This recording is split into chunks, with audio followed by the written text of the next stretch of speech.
from the Gospel according to Mark chapter 10, verse 45. It reads, Mark 10:45, "For even the Son of Man did not come to be served, but to serve and to give his life a ransom for many." Amen. Amen.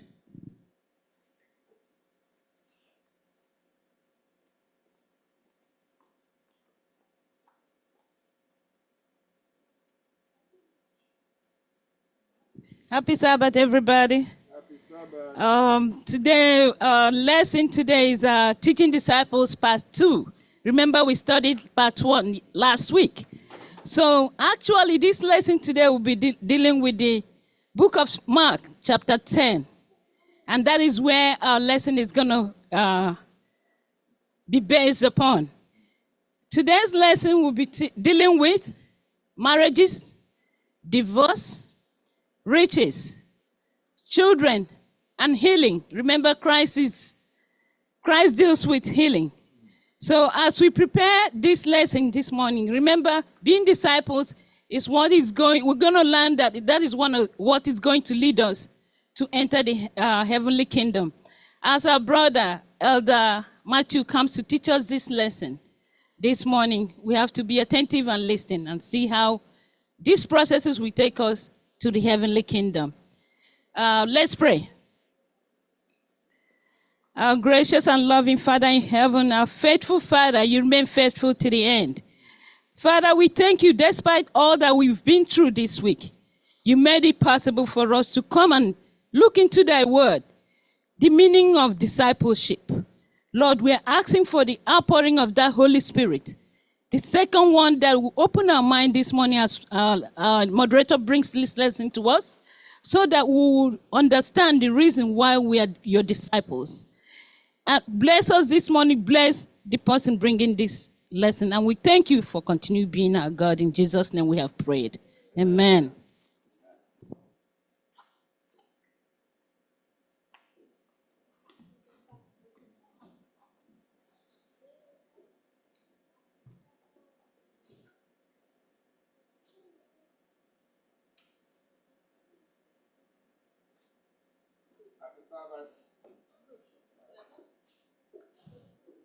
Happy Sabbath, everyone. Happy Sabbath. Are we happy to be in the house of the Lord? Yes, sir. If that is the case, say amen. Amen. Today, we have a wonderful lesson. Beautiful lesson that we've been studying all this quarter. But before we talk about today's lesson, let's take a look at lesson number 7.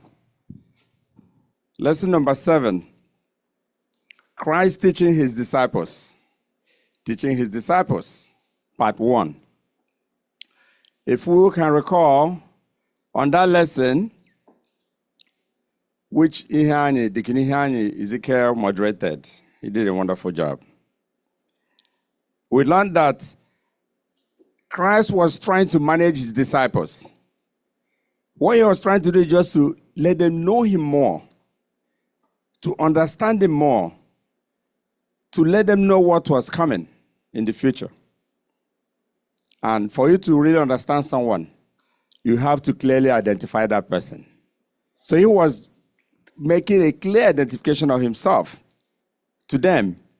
And he made it very clear. He did emphasize the need for us to see clearly. Because if you don't see clearly, you cannot understand anything. It's only when you see clearly, understand the person you are talking to, you are dealing with, you'll be able to carry on the message. And it was also for us to understand that there is a cost for discipleship. So those are the highlights of week lesson number 7, which we studied. And that brings us to today's lesson, which is also a continuation of last week, Teaching Disciples, part 2.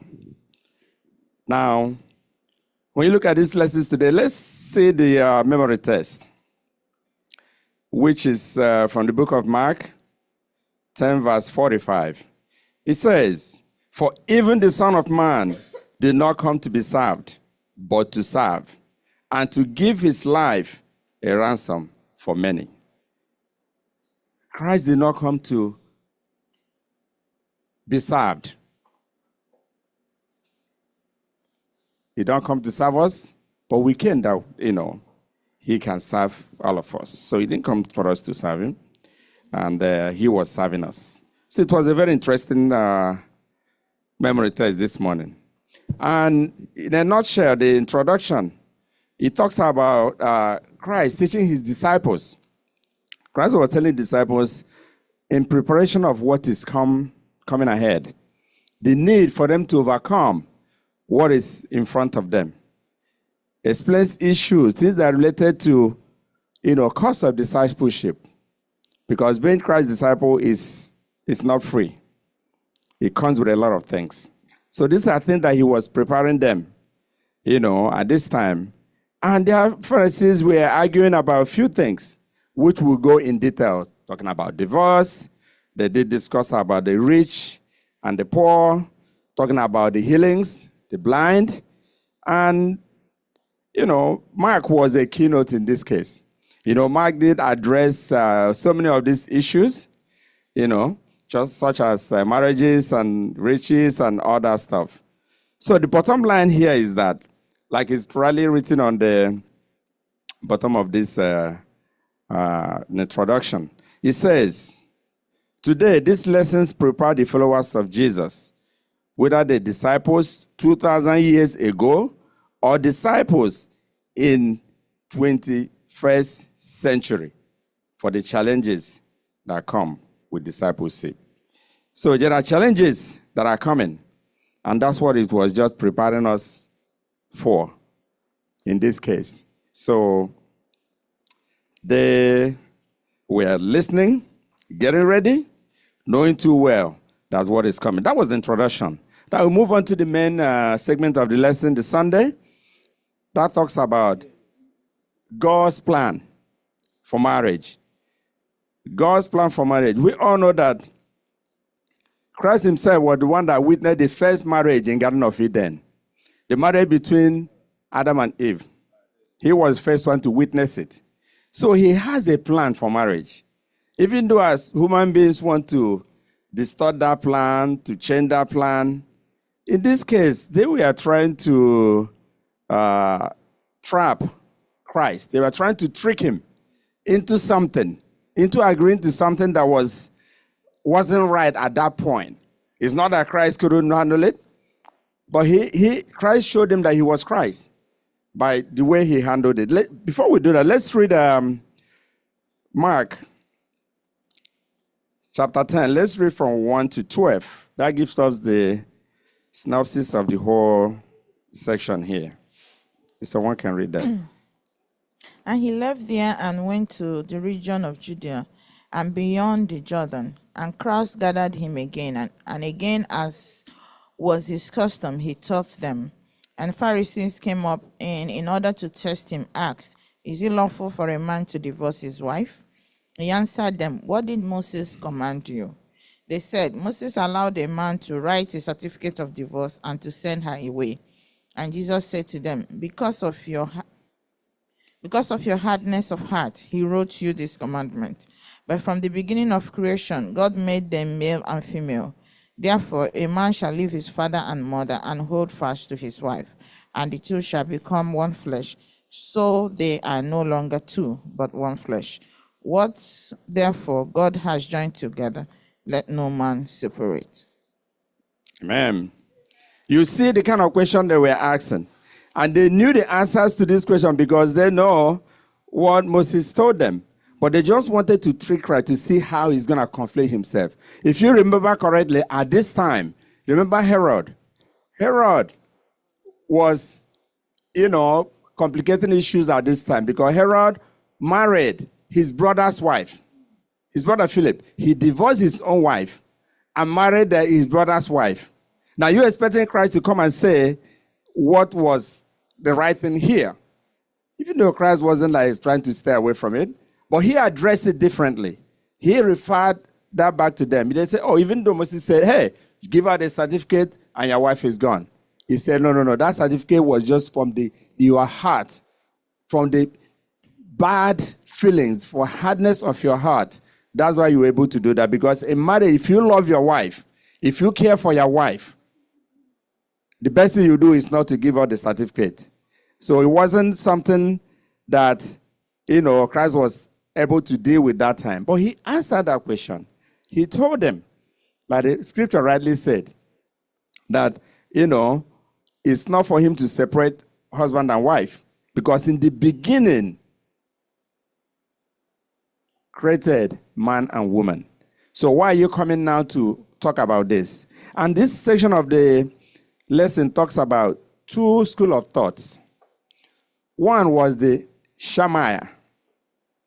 That one talks about, restriction in divorce. He's saying that restriction is based on childlessness, based on unfaithfulness, relationship, based on maybe your wife cheating you or something, or your husband cheating the husband, and other things. But there's another thought also. The thought I was talking about, they call it the Hillel, School of Hillel. That was basically no restriction. It was like you can basically divorce your wife without anything. So you see the kind of thinking the people had at the time. They were like, either you decide this one or you decide the other one. But the scripture made it very clear. The only time you can do that when it comes to relationship unfaithfulness. When it's so bad that you cannot handle it. When it's so bad that it's, like today is different a little bit. Today there's a lot of violence in marriages. There are so many things going on in marriages these days that can lead to that. But at that time, like now, somebody can go and marry someone, the person turn out to be gay the next day. It's not mentioned in the scripture. But how are you going to deal with that? Because I know some people that they were not, but eventually they became. So those are the things that coming in the secular world that they were not present at the time. There are so many issues in marriage, but the scripture is telling us that regardless of what the issue is, there is also what is called forgiveness. Even if your wife went so bad, your husband went so bad, for the love that you have, for the love of God, for the fact that you know that Christ is the one that leading your life and the life of your family, there is still some level of forgiveness that you can have for that person. So, having that, then there's no need for giving a certificate of divorce. So that's why Christ was saying, because Moses said that it was based on the hardness of your heart. Because if your heart wasn't hardened, you can't just give certificate, knowing that anything about marriage is something that is very permanent. It's not something that it's not like a girlfriend. It is when we are young, if you don't like the girl, you just say, oh, you run away or something. That's different, even for our young folks. When you think about getting into marriage, it's an institution that nobody ever graduated. So, and the Lord is one that leads through the process. You have to let the Lord be in control. You have to let God take care of it. And that's the only way you can really function. So in this case, you saw what was happening here. They were trying to trick him. And thank God that Christ understood what was going on here. But let me ask you, does it mean that Christ couldn't have answered that question directly? Does it mean that he was scared? Because remember, John the Baptist was beheaded. Who beheaded John the Baptist? Herod. Because Herodias, right? The daughter, when they had an event, they carried on nicely. So he promised the daughter, whatever you ask, I will do. Guess what? Because the issue they had previously with the mom encouraged her. Tell the dad to get the head of John the Baptist. And guess what? They did. He cut off his head and gave it to her. So now that you know this is the situation and Christ came into the picture now, what do you think could have happened? What do you think? Any suggestion? What is that Christ didn't answer that question directly?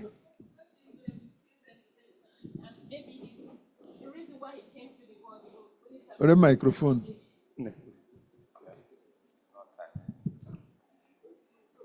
Need your microphone? I'm quite sure Christ would have been killed immediately, because if Herod hears that, he would have killed him, and that Christ wouldn't have been able to accomplish the reason why he came here. So it wasn't his time to go. So the mission wasn't yet accomplished. My own is a kind of is different somehow.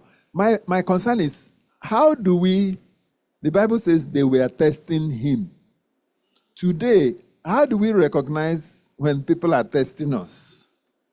When people come with tricky questions, when people approach us I don't know, when they approach us, how do we recognize that people are testing us? Because at times out of the abundance of our wisdom or whatever, we respond, right? How do we know that they are tricking us? Okay, let me chip in here. How did Jesus know that they were testing him? Those people asking him those questions knows the law. They know already. They were just testing him, trying to put him in trouble. Even today, we know when people are testing us. We should know, more especially if it comes to something about Scripture. If we know our Scripture very well and know who is talking to us, we will know the angle that the person is coming from. Thank you. You answered correctly. But remember, when Christ was healing the sick, most of them he told, don't go public. Don't tell anyone. It's not like it was wrong to tell anyone, like Nate rightly said. But the mission wasn't accomplished because everything has been said. If anything corrupt that system that was going on at the time, then the whole thing will be messed up. So that's why he didn't tell them to let anybody know. I believe that's the reason in this case why he didn't want to respond correctly, because, Herod is very dangerous. He would have killed him, and that would have ended the whole process. So, but the main thing here is that the kind of question they were asking, as Christians, we should also know anything about marriage is something that is blessed. It's not something that you just decide to get rid of right away, regardless of what situation that you find yourself. You have to be very patient. You have to let the Spirit of the Lord be in control of the family. That way, if anything comes up, it might be difficult, it might be hard. Nobody says that marriage is easy, but the Lord will lead out. One person will have some kind of forgiveness to make everything work out. Yes, Eda? Yeah, I was just going to say, for the sake of our young ones who are going to be married, sometime in the future, that because of what's going on in our society today, it's better to have, to bring as close as you can the knowledge of the family you are going to marry into, to yourself and to your own family, because once you get married, then the whole family gets involved. If you know your spouse very well before marriage, then you won't see so many surprises once you are in it. And it's so important. I know we don't believe so much. We weren't brought up to, court and continue to court, before you get married. But it's always better to know who, so that you don't walk into a surprise that would then lead you to a divorce. It's always important to make sure that your parents and your family knows whom you are looking at. And because they have so much, that wealth of knowledge, they can also help to guide you and then give you direction as to where you're going. And when that direction is given to you, that you also have to think about it and accept it. First and foremost, the Spirit of God has to be in what you're doing. You have to ask God to lead you through, because there are so many things, so much evil in our society today. Thank you, Eda. Thank you. Now we'll move on to Monday. If there's no other contribution. Yes, Vim. At the bottom. Which one?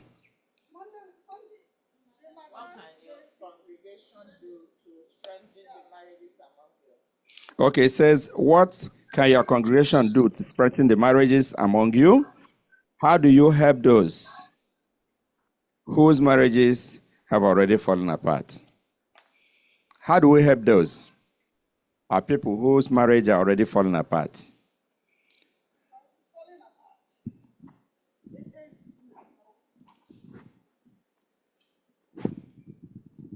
Yeah, our marriages are falling apart, even here in our congregation. Even the ones we do not know. They are the relationship is just very tenuous. What should we do? Not, well, I can leave you anytime. I can get married to another woman. I can get married to another man. How do we come in and where do we come in? What do we do to support them as a congregation? Did we hear the question? What do we do to support them? Do we pray for them? Do we call their attention to what the scripture says? Because, like we rightly said, it's not easy. Marriage is difficult. And remember that Satan is going around looking for whom to devour. He starts from the marriages. Because when you destroy marriages, then you destroy the church family. And when you destroy the church family, then he succeeds. So how do we help if we see there's a dispute in the family? Sometimes they might not even tell you. Sometimes they might be hiding it. Before you realize that something is going on in a family, it's already too late. And you try your best. I believe the church should call the attention of the individuals, of the couple, and pray with them, but not to take sides. You see, what kills us sometimes is taking sides. Like if someone is related to you, the way you put it will be completely different. And then that damages the whole thing. We, as a church, need to be straightforward, stand on the truth, based on the scripture. Whether or not it's a popular opinion, but we have to stand on the truth. Because sometimes when we take sides, it destroys the same family that you came to, recover. So that's what I would say in that case. Yeah, you said it right. Another thing is that, most of us are bunches of unconverted Christians. Even Jesus didn't sanction divorce in any form. Though some people said only when somebody, one of the spouses committed adultery. But why did he use, is it Hosea, for example, where he told him to go and marry a prostitute, a harlot. And he'll go out and have children and come back. Jesus wants us to forgive our spouses no matter what, or whoever that messed up. The ones that want to kill you? That is why I said, if you're a converted Christian, you won't kill your spouses. That is where the distance is. You have to be a converted Christian and bring Jesus into your marriage. Even when sometimes one is converted, the other one is not converted. The one converted will be holding the marriage. It's a difficult thing. Hold on a minute. Yeah, these young people are suffering in silence. I was talking to one young woman. She said, "Oh, should I remain in the marriage because of children?" I said, "You have to try to make it work." She said, "Should I remain here and die because of children?" That is one. Another thing is that we adults don't know how to counsel. Most of the marriages we have counseled here did not come together. We should watch how we counsel the young people that come to us. Just like you rightly said, taking sides. That is the main problem we have here. Two people will having dispute, they come to us, we will advise them, before you know it, they will never come together. We have a problem here. How do we identify that? How do we handle it? Abu pray.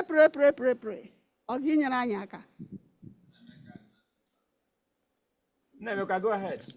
Okay. Thank you, Dean.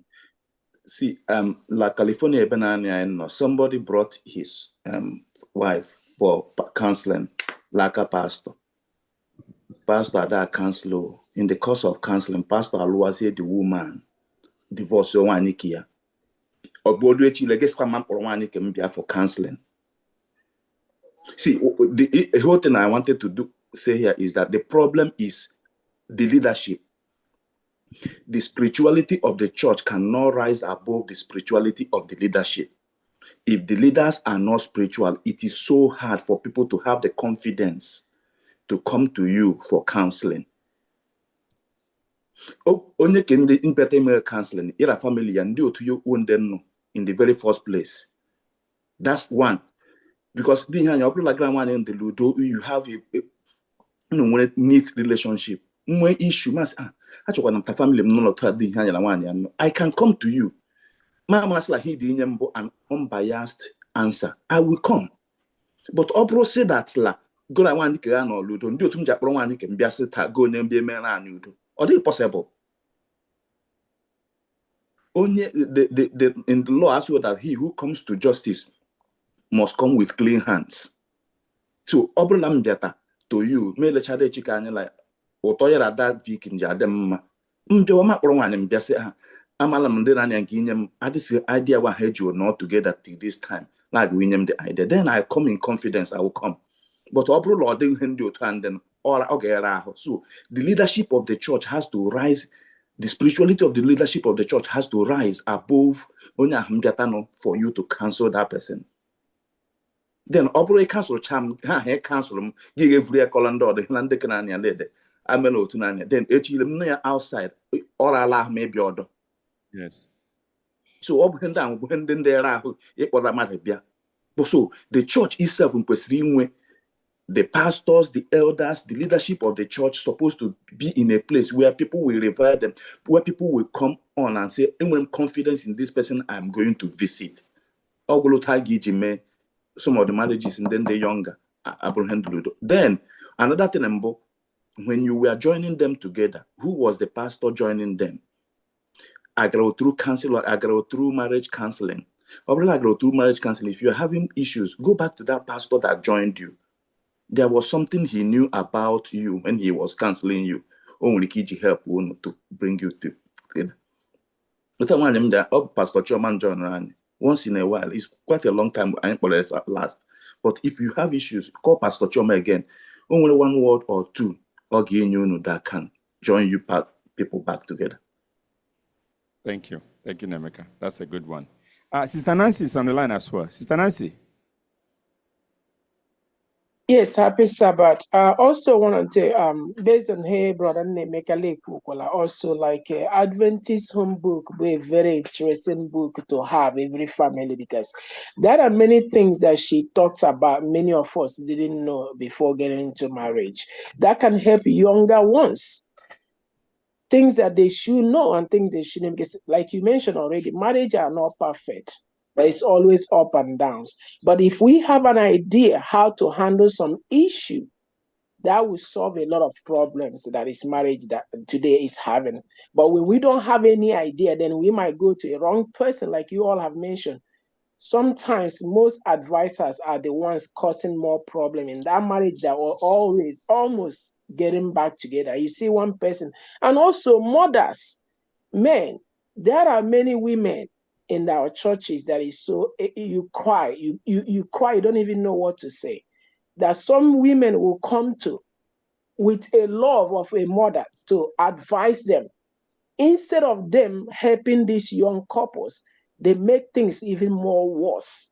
Hey, some of these things are things that God hates. Let us be careful as mothers. If somebody come to you with a confidence to tell you whatever he or she is going through, please keep it to yourself. Be a godly mother, not a mother somebody will confide on. And that story, like Brother Nemeka said, will go on. It become a news. Hell, many families have destroyed because of some of women. Some girls, young people, young couple, biragwasa something. Before you know it, everybody are on a hand. Nwere ike ịjụ ajụjụ nọ? Yes. Thank you, sir. Ajụjụ m bụ ogwe ka anyị mbụ younger ones, ndị ile anya nwanyị, na anyị nwere ike ịlụ n'oge adịghị anya. Achọrọ m ta ndị okenye nọ na nye anyị advice sita Adam ile the hardness of their hearts ederela akwụkwọ nsọ ka Igbo nsị ma Jizọs nsịrị ha n'ihi obi etili unu ka o deri unu iwu a n'akwụkwọ. So ọ dị ndị lụ nwanyị n'ime nzukọ lụọkwa ndị ngwa ma ọ bụ ndị Igbo ibewe but ha bịa nwee mgbake agaghị imezita ite ya dị emem dị ka ọbịa mbụ the hardness of their hearts a Chineke ndị ikwu ngana n'ihi obi etili unu. So ma dịkwa na-ele anya ọ dịkwa ndị ezinụlọ ka unu nọ n'udo otu a hem si dị ekpe ngana anya ya all the way from Canada mbụ Adam ịhụ ezinụlọ nọ together ma ụmụ owo. So ndị ihe ndị okenye nọ ngana nwere ike gwa anyị ụmụ okorobịa nga-elu nwaanyị n'oge na-adịghị anya ma ọ bụ in the nearest future otu anyị na nwaanyị anyị nga iji anọta agaghị inwe a hardness of the heart ma enwee esemokwu kele agaghị emezi ihe lead ya to mgbake nga ịlụkwara nwaanyị n'ime nzukọ mbụ ha dịkwa n'ime anyị advice mee. Thank you. Upon email. The elder what do we do as elders, as people experienced in marriage? How do we address our young ones as they're going into this basic principle? Anything you do without God in it, Satan will come in. Build their marriage according to God's own principle. That's the only solution. Because all these marriages, you know, one of the things that is causing problem in marriages is what? Money. Money. For some of us, or some people that have been with their wife on account, we scarcely see problem. If we build a marriage based on God's own principle, you and your husband is one, then that marriage will work out and the children will grow up being children of God. Thank you, Eda. Thank you. I didn't know I want two people, then I gali. Right. You know, everything starts from the beginning, and we've mentioned some of them.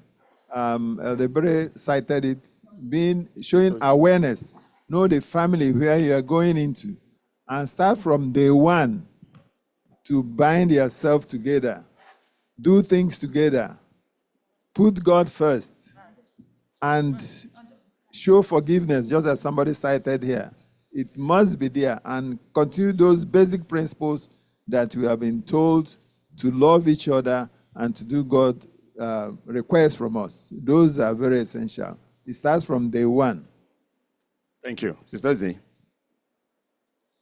What I want to add is that marriage, nothing is easy. No matter how much you love your husband, how much your husband loves you, your wife loves you. That is the institution, the worship, the church, and the marriage. That's what the devil is attacking. Beware. If you know that somebody is looking at this to destroy it, you have to be what? Beware of that situation.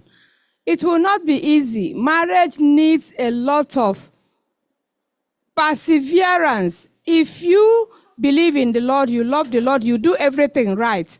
And one of those qualities that are in the fruit of spirit is not found in you, the marriage is still going to break. You have to be patient, persevere, and love. Sometimes it's in the mouth. When situations arise, that love flies through the window. You have to make a decision to stay in marriage. If you don't make that decision, no matter how you love God, you might fall apart. You will have faith. Pray about your marriage in the morning, in the afternoon, in the evening, because things are going to happen to sweep you off your feet. Somebody will tell you, nah, And the woman will say, oh, izurute go gebrenye nwoko gara etilo account obugara de kwa anu de onu. Yeah. Beware of under the bakaji. Grant your husband as your best friend and your wife as your best friend.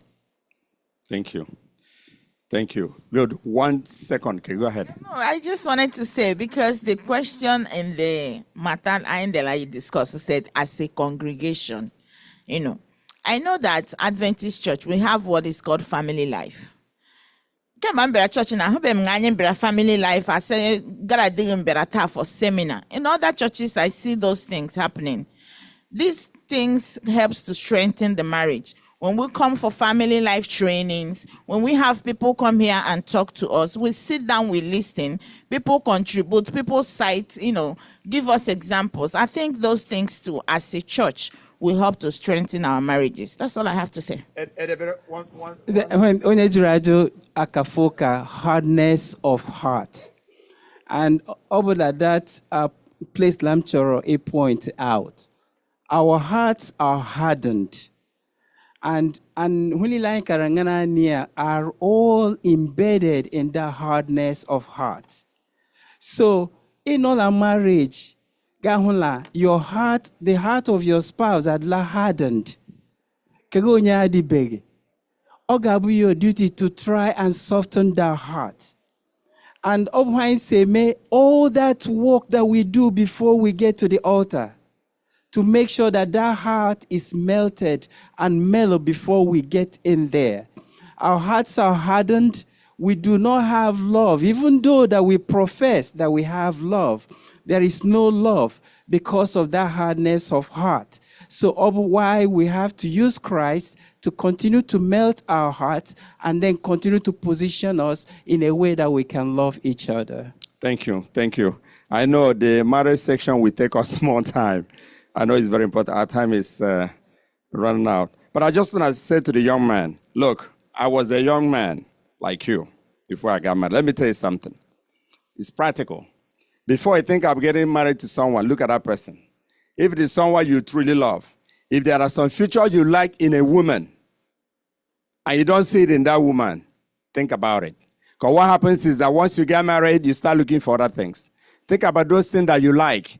Think about it as someone that you can really, really live with. There's someone you can have, you can't live with this person, but you're still managing. Think about it.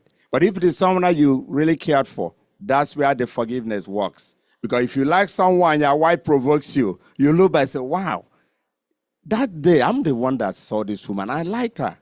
Then you soften your heart. But if you start thinking, wait a minute, I never liked this girl at that time. I just managed. Then your mind will be hardened. That's all I want to say to the young man. Put God first in everything. Make sure he's a God-fearing individual. It's very important. Some people come in, they come with completely different perception altogether. Remember when we are talking about the two school of thought?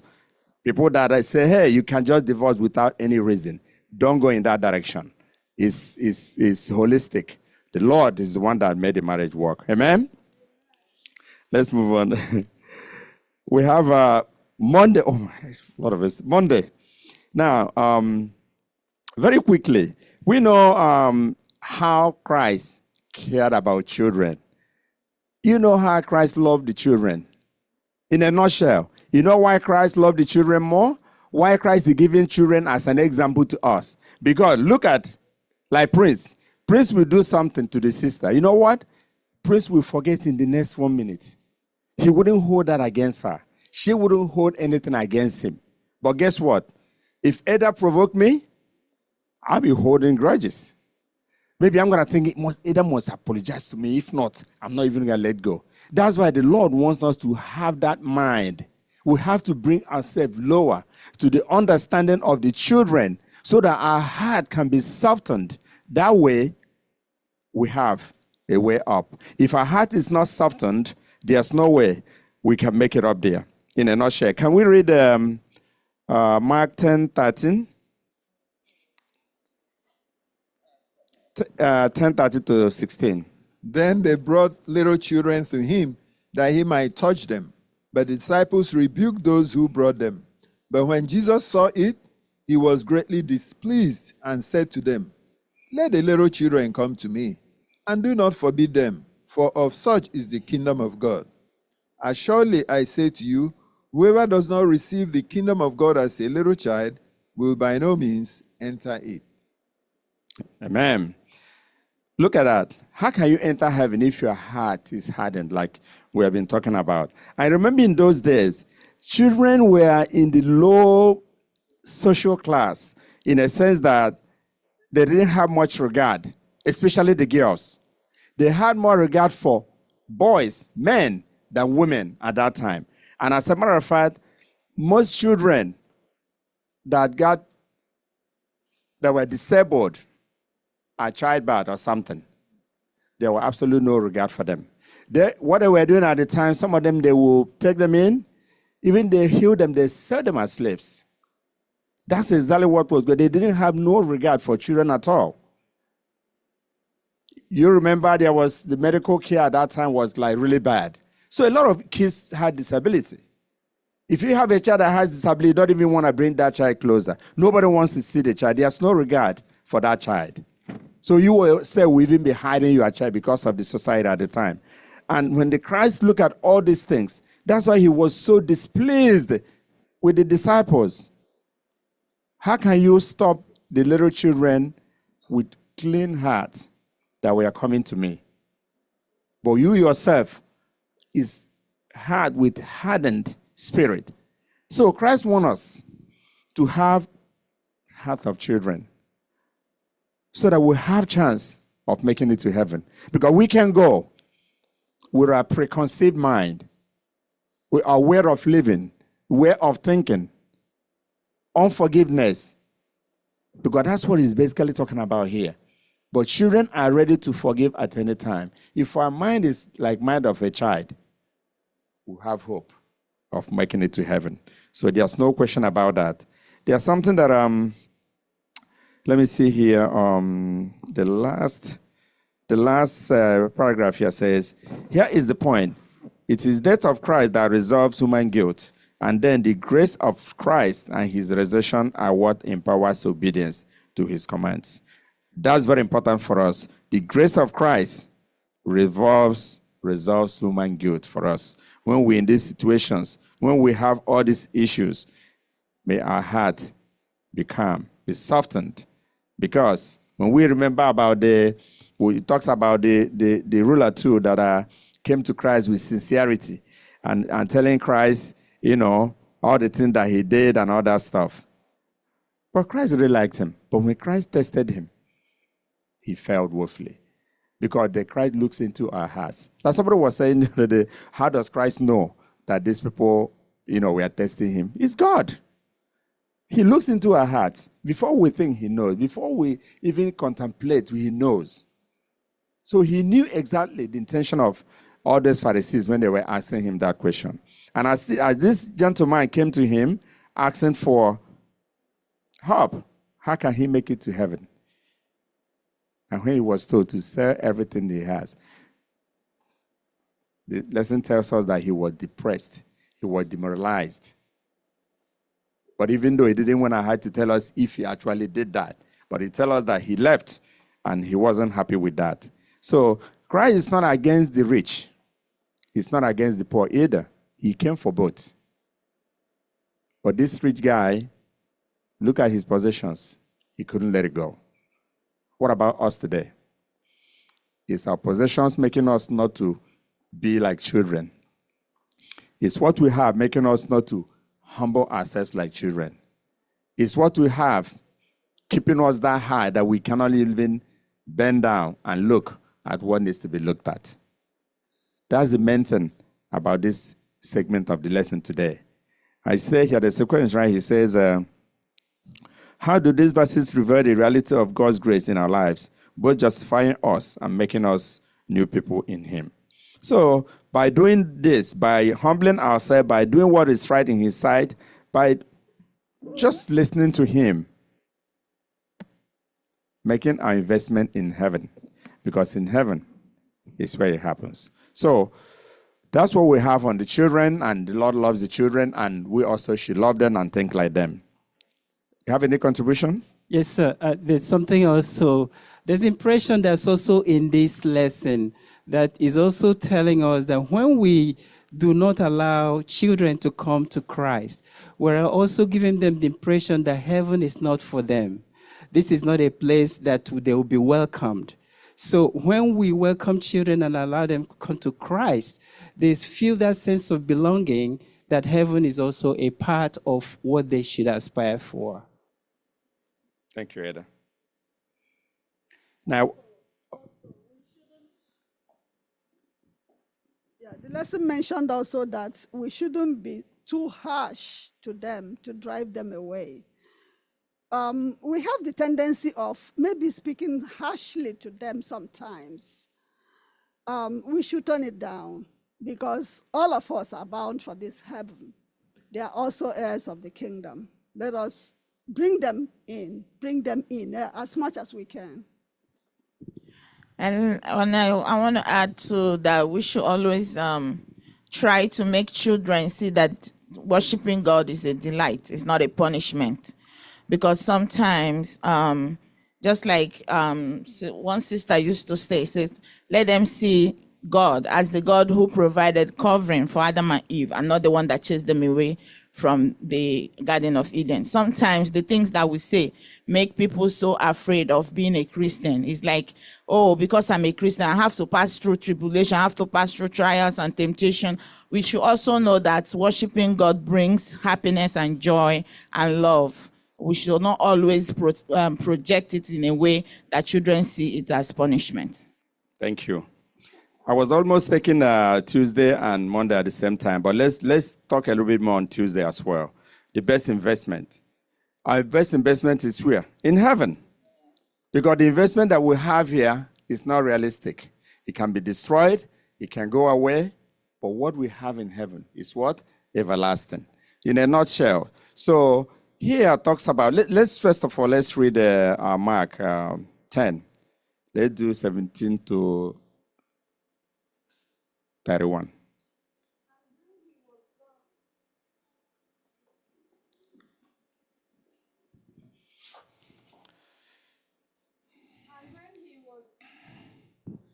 And when he was gone forth into the way, there came one running and kneeled to him and asked him, Good master, what shall I do that I may inherit eternal life? And Jesus said unto him, Why callest thou me good? There is none good, that one that is God. Thou knowest the commandments. Do not commit adultery, do not kill, do not steal, do not bear false witness, defraud not, honor thy father and mother. And he answered and said unto him, Master, all this have I observed from my youth. Then Jesus, beholding him, loved him, and said unto him, One thing thou lackest. Go thy way, sell whatsoever thou hast, and give to the poor, and thou shalt have treasure in heaven, and come, take up the cross and follow me.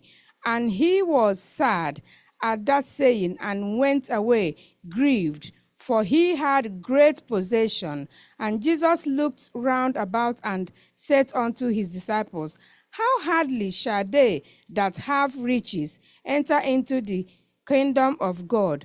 And the disciples were astonished at his words. But Jesus answered again and said unto them, Children, how hard is it for them that trust in riches to enter into the kingdom of God? It is easier for a camel to go through the eye of a needle than for a rich man to enter into the kingdom of God. And they were astonished out of measure, saying among themselves, Who then can be saved? And Jesus, looking upon them, said, With men it is impossible, but not with God. For with God all things are possible. Thank you. Leave it right there. With God, everything is what? Possible. But look at this, the rich man that came. You know, the lesson tells us that that Christ really liked him. But when he was tested, he couldn't measure. And he came with a sincerity of heart and believing that all this that Christ said, he has done them. But Christ looked at them and said, that wasn't. And the man was depressed. Maybe he came with this impression that because he has done all these things, he's on his way up. It's not an easy thing because he thought he would have made it. There's something I just now read here on the second paragraph. He said, of 4 Gospels, Mark alone knows that Jesus loved the man. There is something appealing about the man's idealism. But Jesus tests his sincerity by asking him to sell everything and follow him. The man lives with crestfallen, like what, depressed and left with anger, because he had great possessions. Do you see the problem? Because of what he had, he was thinking, how am I going to give up all these things and just follow him? Exactly. So if that investment was in heaven, he wouldn't have been thinking about all these beautiful houses. The same thing applies to us today. We have beautiful houses, nice cars, and everything. If we are being called today, just like we're talking about this story now as a fairy tale, if any of us is being called now to follow Christ and live all these good things that we have, it's gonna be a hard thing to do. So this guy wasn't that bad. He came. But what was asked of him? But did Christ really mean it that he should sell everything? Not really. That's not what he meant. That's what he meant. You also want him to have that softness of heart, to humble himself, to serve him. You could serve him as a rich man. But it depends on where your mind is. If your mind is on the thing that you have, well, it becomes a problem. But if your mind is not there, that you're using it to help others, to help the less privileged, to do that which is right in God's sight, richness is not bad. When Christ was calling, he was calling both the rich and the poor. But this man misunderstood the message and he left. But the lesson or the scripture doesn't tell us what happened after. We don't know what. Yes, Madam God. I just had a question there. Like when we were studying this lesson last night, myself and my husband were asking ourselves that. So which law did he break? Because if he said he has kept all these 10 commandments, I thought if you keep all the 10 commandments, you will go to heaven. So what was his sin? He didn't sell his property. Okay. So if we don't sell our property now, is that a criteria that we are going to hell?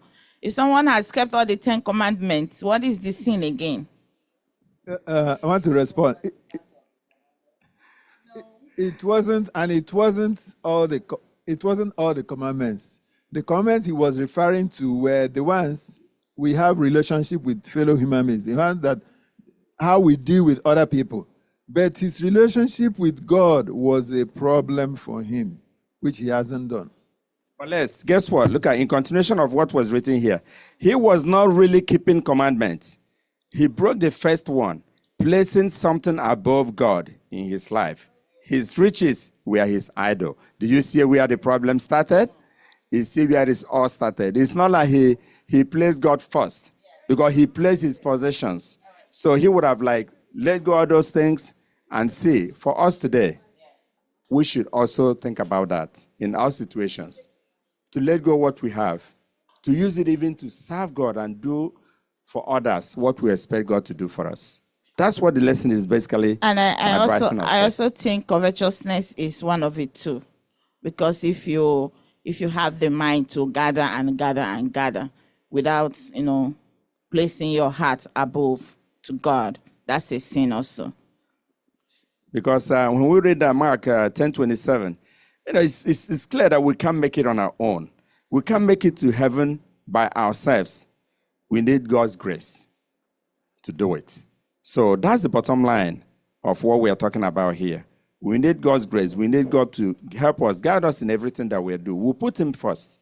In those investments, we should put him in control of it. That way everything else will follow. Amen? We are running very late, right? I know marriage took us all the time. Let's Wednesday Wednesday, can you drink my cup? Can you drink my cup? Here, this segment of the lesson is very, very interesting, actually. It here talks about the touches, all the, relationship that Christ had. Still, the disciples misunderstood his mission. They were doing what I would call like selective hearing. They hear what they want to hear, even though the message is going on. Like someone is preaching, you hear what you want to hear and put away other things that you don't want to hear. So in this case, Christ's mission wasn't clear to them because they were not paying attention. Because here, they're asking for something, I believe James and John asking for something they didn't really understand what it's all about. And Christ was trying to put them through. And here, what I say here, when they went with private requests, Christ even asked if they can drink his cup, which they never understood, that the cup was a cup of suffering. Did they know that that cup they asked him for, Christ was asking, was a cup of suffering? And they said they can drink it.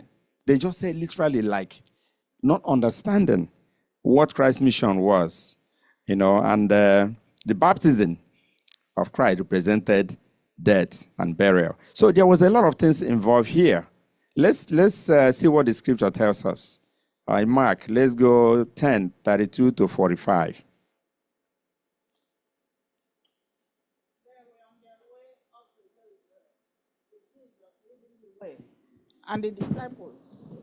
And the disciples were astonished, while those who followed were afraid. Again, he took the 12 aside and told them what was going to happen to him. We are going up to Jerusalem, he said, and the Son of Man will be delivered over to the chief priests and the teachers of the law.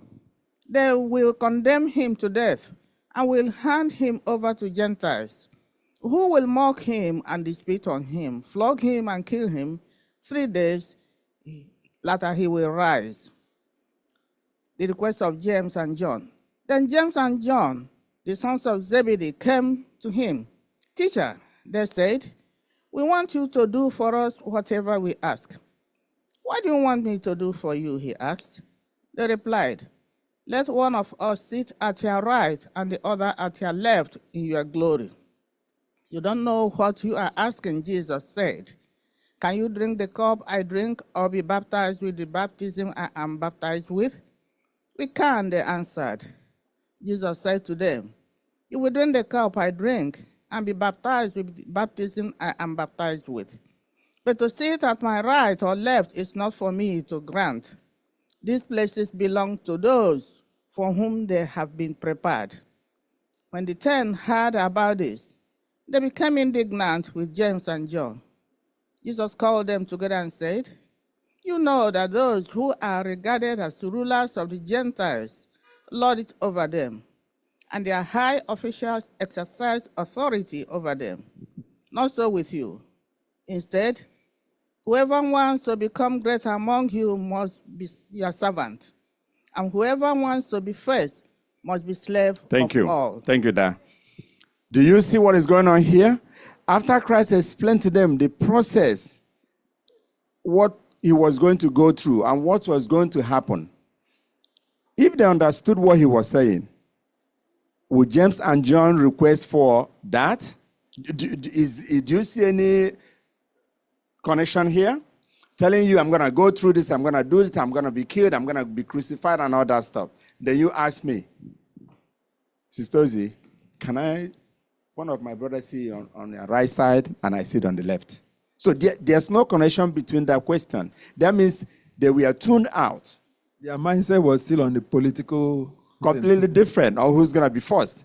And the Christ is saying, those that think they're going to be first, they will be last.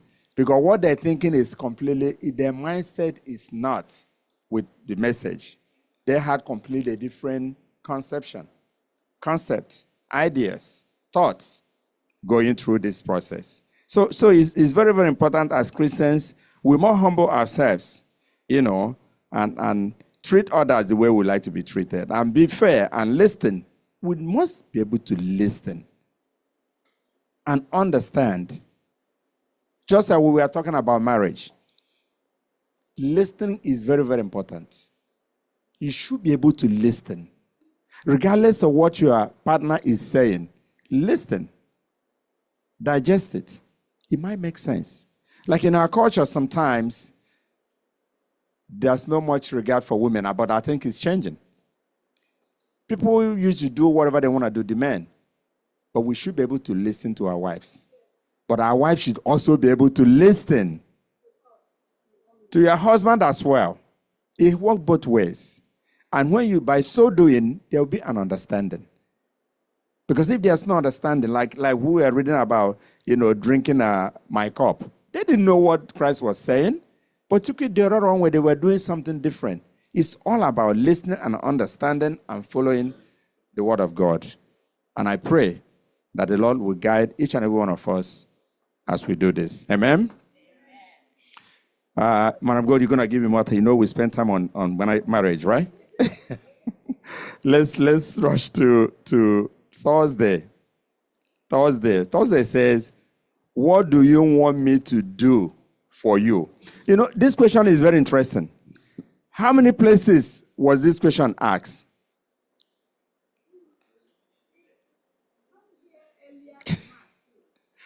I can remember 3 places. Remember the 2 blind? And then John, James and John. Christ also asked them, what can I do for you, Sister Ozzy? And then the same thing happens to the 2 blind. The one on Mark 8 and also the one on Mark 10. Christ did ask them, what can I do for you? So in this case, it's very interesting. Like I said, one common question was asked. As Christ was leaving Jericho, he was leaving Jericho, he was still manifesting his power. There's this blind man by name Bartimaeus. He was on the side of the road. As he was on the side of the road, Christ was coming.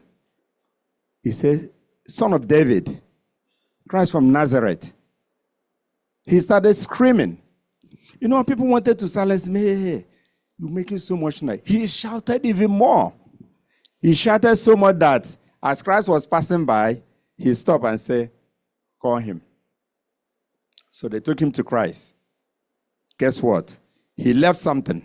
What did he leave? His cloak, right? And that cloak is described as his part of his security. When you're going to leave something and leave part of something that secures you, what is your intention? There is faith in where you are going. You know that person you are calling upon will save you. Because if you know that those wouldn't save you, why would you leave the thing that is holding you over here? So he went to the Lord, and the Lord asked him, what can I do for you? And he was very straightforward. He responded. He said his sight, right? He needed to recover his sight. But because he had the faith, and he was what?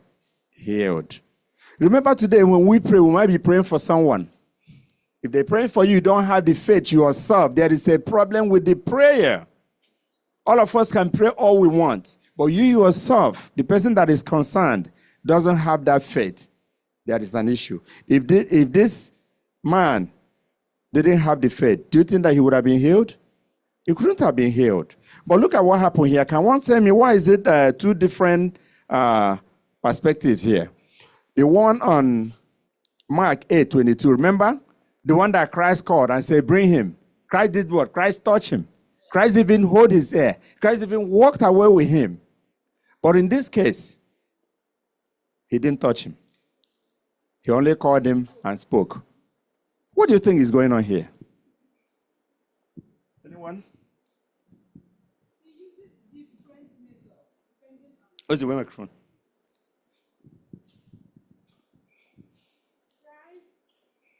Christ uses different methods in his healing.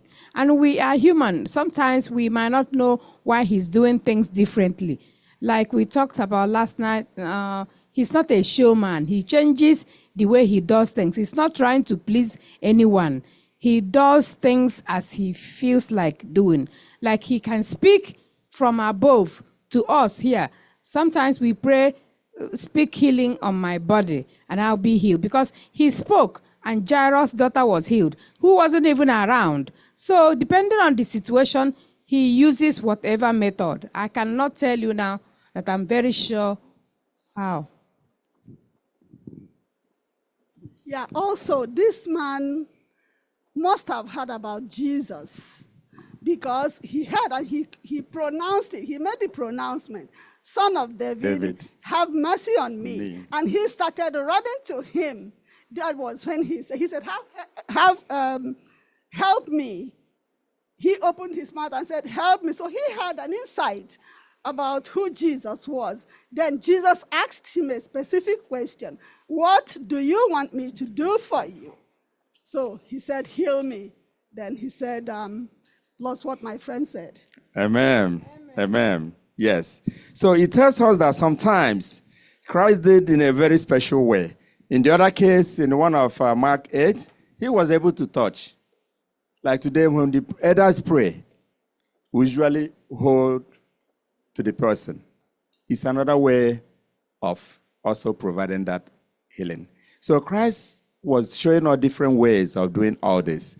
And for the other man, he was healed. This man was also healed. But one thing here is that, look at how this man was screaming, right?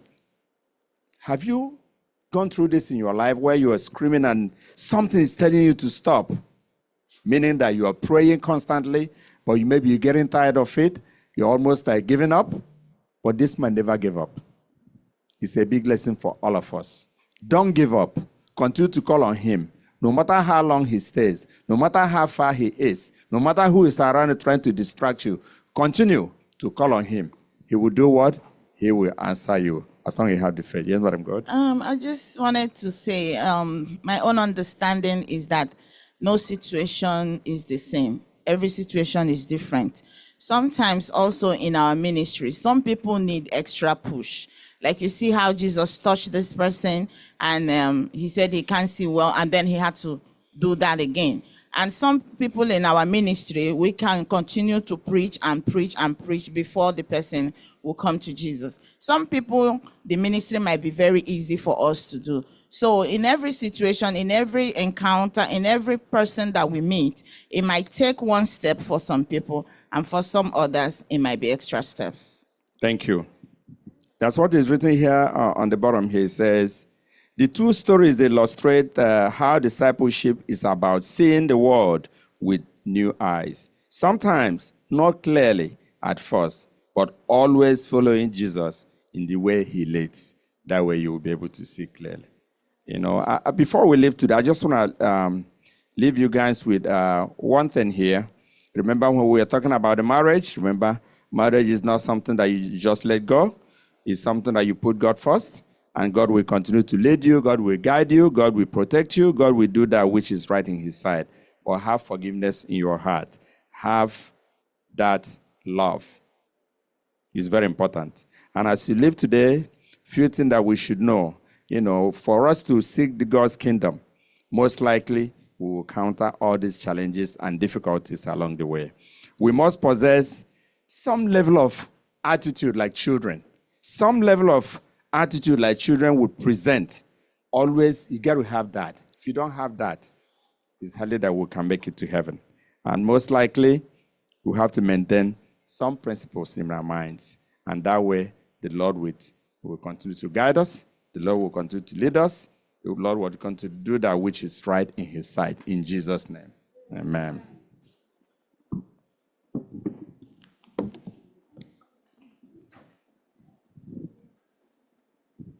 Thank you so much, Elder. This lesson, did we understand this lesson and did we enjoy the lesson?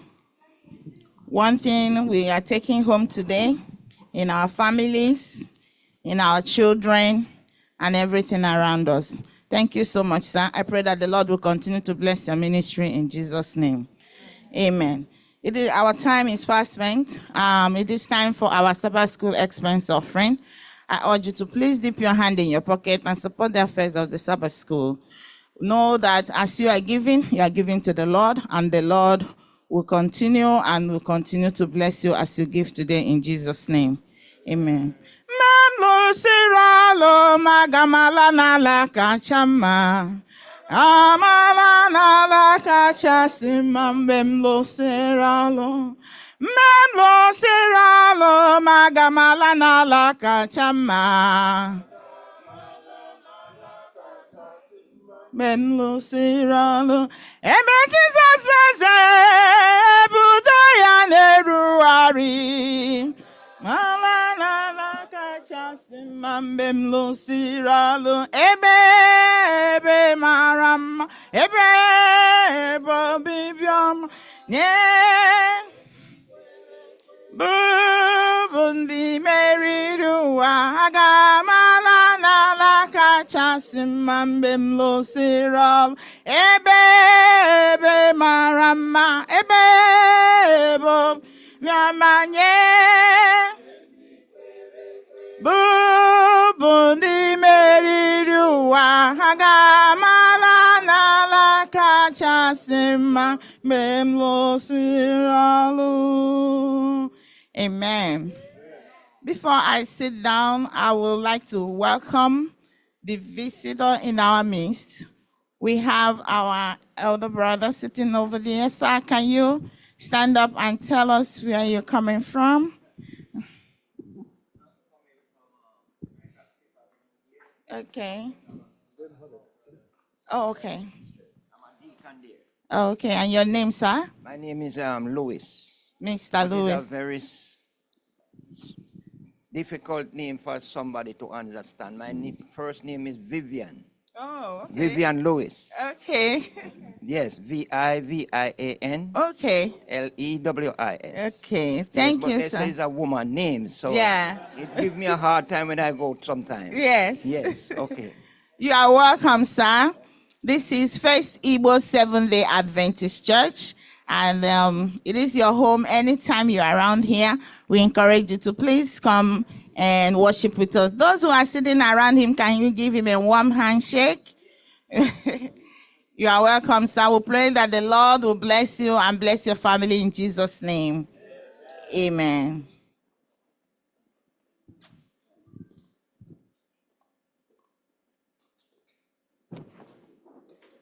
Happy Sabbath. Our lesson has been well discussed. I'm sure we must have taken away one thing or the other from the lesson today about marriages. Please hold on to your marriages. It was ordained from Eden. Please marry to keep. Make God the center of your marriage. Little children are also heirs of the kingdom. Let us try to bring them in. Let us have minds like little children who are forgiven, who are trusting, who are faith-filled. Before you know it, the second minute, they are with you again. They are all playing together. That is the mind that Christ wants his children to have. Let us please try to do that. Let us not put our riches above God. God gave you those riches. Try to expand your hands. Try to reach the less fortunate. Don't trust in your riches. Don't go sorrowfully because God asked you to help somebody. Above all, what do you want God to do for you? Speak up. Tell him. Go straight to the point when you are praying. Father, help me. Father, help us. May God help us. May God be with us to learn all these things he wants us to learn that will help us as we walk towards this heavenly kingdom. May God continue to be with us and help us to study at his feet always. In Jesus' name I've prayed.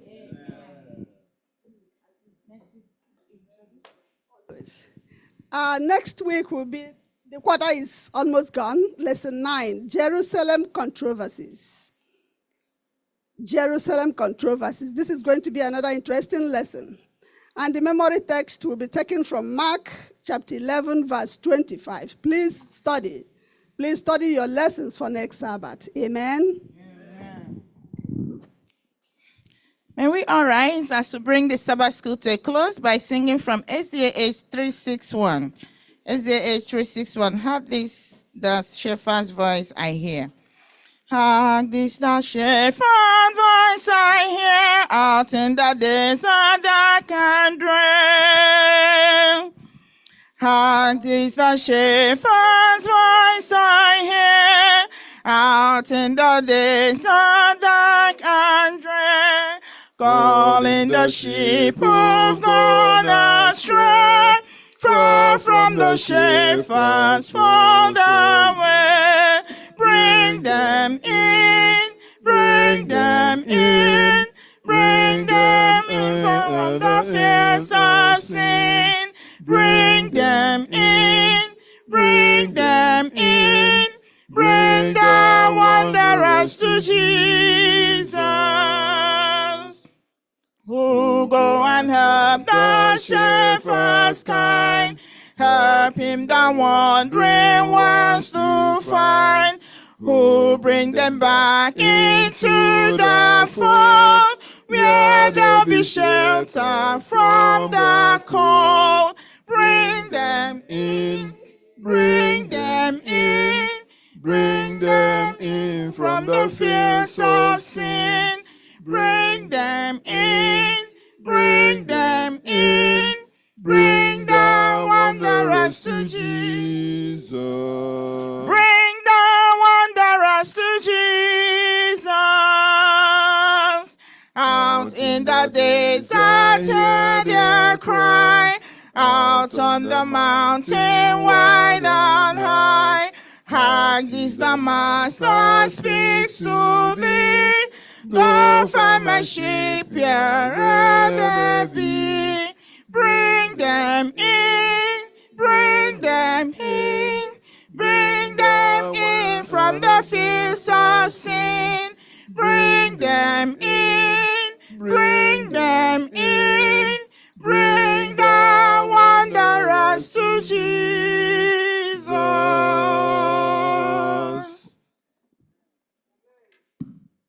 Amen. Let us pray. Father, we thank you for the message, for your word. With man it is impossible, but with God all things are possible. We thank you that today you are still calling on us. You are still asking us the same question you asked the blind man. What do you want me to do for you?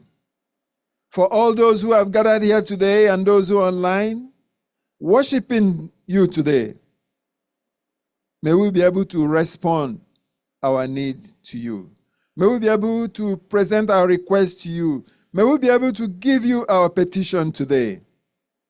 Not the request of being on your right side or on your left side, but the deep-rooted need that we have. Bring them in. Bring them to their master. You are the one that can change and refine us. And so, Lord, we plead today in the name of Jesus that you touch us as you touched people of old and their condition was changed in Jesus' name. Amen. Heavenly Father, have mercy upon us. Move with compassion and have mercy upon us. We thank you for what you have done here today. We thank you for your manservant you used to moderate this lesson. Thank you for all the participations. Father, we pray that you're going to bind us and hold us. May we remain steadfast until you return. Thank you for our friend that visited us today. May Jesus visit him in Jesus' name. Amen. Thank you, Father. Receive all honor and glory. In Jesus' name I pray. Amen. Thank you, everyone, for joining us in the Sabbath school today. We thank those who were here earlier and those who are coming now. We also thank those who are online. Our online members, we appreciate you. For the man who taught us this lesson today, you did a wonderful job. May God continue to bless you, sir. And I thank each and every one of you for being part of this Sabbath school. And I pray that as you come here every day, the Lord will meet you at the point of your need in Jesus' name. We will meet you again next Saturday, same time, 9:30 a.m. God bless you. We welcome you to Sabbath school. We are happy that you are here. Happy Sabbath day. Happy Sabbath day to you all. Till we meet again. Hallelujah. We welcome you to Sabbath school. We are happy that you are here. Happy Sabbath day.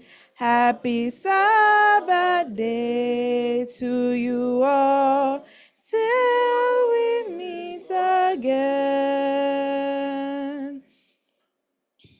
Happy Sabbath, church. Oh, give thanks unto the Lord, for he is good. Yes, he is good. Oh, give thanks unto the Lord, for he is good. Yes, he is good, for he is worthy, worthy, for he is good. Yes, he is good, for he is worthy, worthy, for he is good. Yes, he is good. Oh, give thanks unto the Lord, for he is good. Yes, he is good. Oh, give thanks unto the Lord, for he is good. Yes, he is good, for he is worthy, worthy, for he is good. Yes, he is good, for he is worthy, worthy, for he is good. Yes, he is good. Oh, give thanks unto the Lord, for he is good. Yes, he is good. Oh, give thanks unto the Lord, for he is good. Yes, he is good, for he is worthy, worthy, for he is good. Yes, he is good, for he is worthy, worthy, for he is good. Yes, he is good. What a mighty God we serve. What a mighty God we serve. Heaven and earth adore him. Angels bow before him. What a mighty God we serve. What a mighty God, what a mighty God we serve. What a mighty God we serve. Heaven and earth adore him. Angels bow before him. What a mighty God we serve. I'm gonna lay down my burdens down by the riverside, down by the riverside, down by the riverside. I'm gonna lay down my burdens down by the riverside to study war no more. I ain't gonna study war no more. Study war no more. I ain't gonna study war no more. Study war no more. Study war no more. Study war no more. I'm gonna lay down my burdens down by the riverside, down by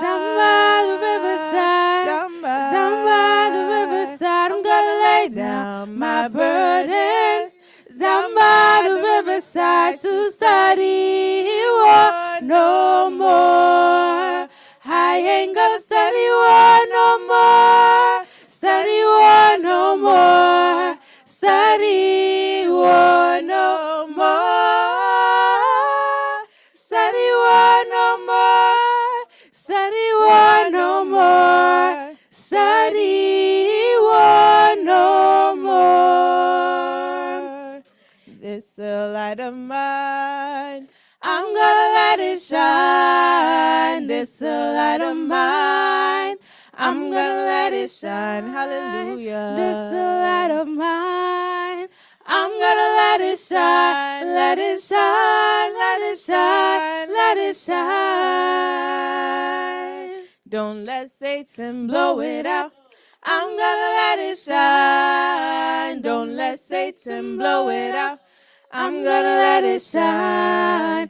Don't let Satan blow it out. I'm gonna let it shine. Let it shine. Let it shine. Let it shine. Shine all over New York. I'm gonna let it shine. Shine all over New York. I'm gonna let it shine. Shine all over New York. I'm gonna let it shine. Let it shine. Let it shine. Let it shine. This light of mine, I'm gonna let it shine. This light of mine, I'm gonna let it shine. This light of mine, I'm gonna let it shine. Let it shine. Let it shine. Let it shine. He has made me glad. I am so glad. I will rejoice, for he has made me glad. He has made me glad. I am so glad. I will rejoice, for he has made me glad. 590, SDH 590, trust and obey. When we walk with the Lord in the light of his word, what a glory he sheds on our way. While we do his good will, he abides with us still, and with all who will trust and obey. Trust and obey, for there's no other way to be happy in Jesus, but to trust and obey. Not a shadow can rise, not a cloud in the skies, but his smile quickly drives it away. Not a doubt nor a fear, not a sigh nor a tear can abide while we trust and obey. Trust and obey, for there's no other way to be happy in Jesus, but to trust and obey. Not a burden we bear, not a sorrow we share, but our toil he does richly repay. Not a grief nor a loss, not a frown nor a cross, but it's blessed if we trust and obey. Trust and obey, for there's no other way to be happy in Jesus, but to trust and obey. Last. Then in fellowship sweet, we will sit at his feet, or will walk by his side in the way. What he says we will do, where he sends we will go. Never fear, only trust and obey. Trust and obey, for there's no other way to be happy in Jesus, but to trust and obey. 5:23, my faith has found a resting place. 5:23. 5:23. My faith has found a resting place, not in a man-made creed. I trust the ever-living one, that he for me will plead. I need no other evidence, I need no other plea. It is enough that Jesus died and rose again for me. Enough for me that Jesus saves. This ends my fear and doubt. A sinful soul, I come to him. He will not cast me out. I need no other evidence, I need no other plea. It is enough that Jesus died and rose again for me. My soul is resting on the word, the living word of God. Salvation in my Savior's name, salvation through his blood. I need no other evidence, I need no other plea. It is enough that Jesus died and rose again for me. The great physician heals the sick, the lost he came to save. For me his precious blood he shed, for me his life he gave. I need no other evidence, I need no other plea. It is enough that Jesus died and rose again for me. 294, power in the blood. 294.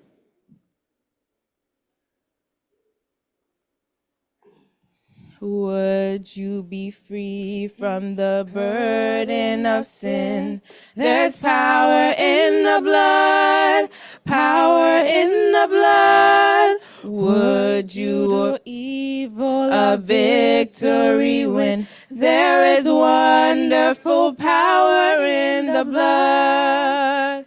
There is power, power, wonder-working power in the blood of the Lamb. There is power, power, wonder-working power in the precious blood of the Lamb. Would you be free from your passion and pride? There's power in the blood, power in the blood. Come for a cleansing to Calvary's side. There's wonderful power in the blood. There is power, power, wonder-working power in the blood of the Lamb. There is power, power, wonder-working power in the precious blood of the Lamb. Would you do service for Jesus, your King? There's power in the blood. There is power in the blood. Would you live daily his praises to sing? There is wonderful power in the blood. There is power, power, wonder working power in the blood of the Lamb. There is power, wonder working power in the precious blood of the Lamb. There is power, wonder working power in the blood of the Lamb. There is power, wonder working power in the precious blood of the Lamb. Amen. Any special song selection? Hymn 359.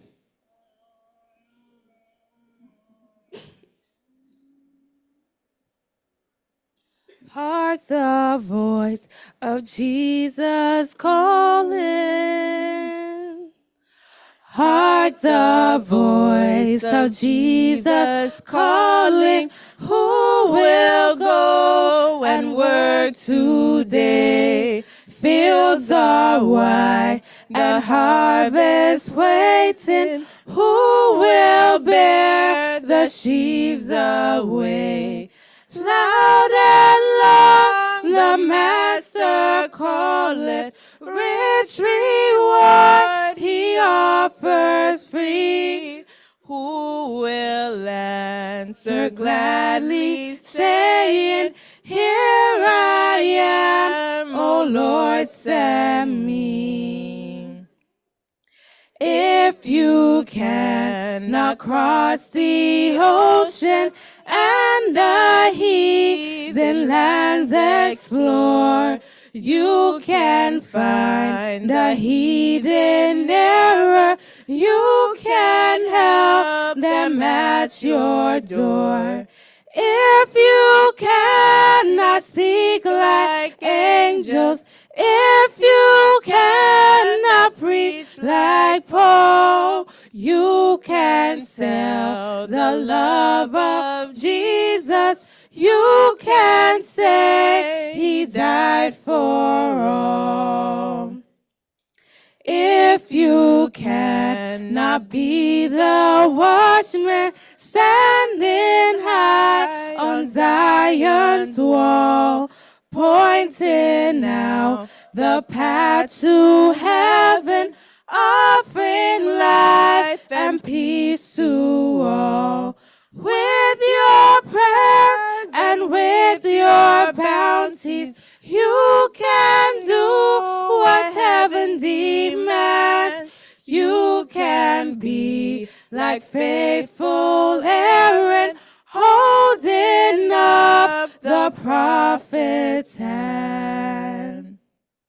While the souls of men are dying and the Master calls for you, let none hear you idly saying, there is nothing I can do.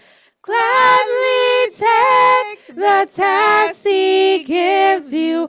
Let his work his pleasure be. Answer quickly when he calleth. Here I am, O Lord, send me. Amen. Amen. 251.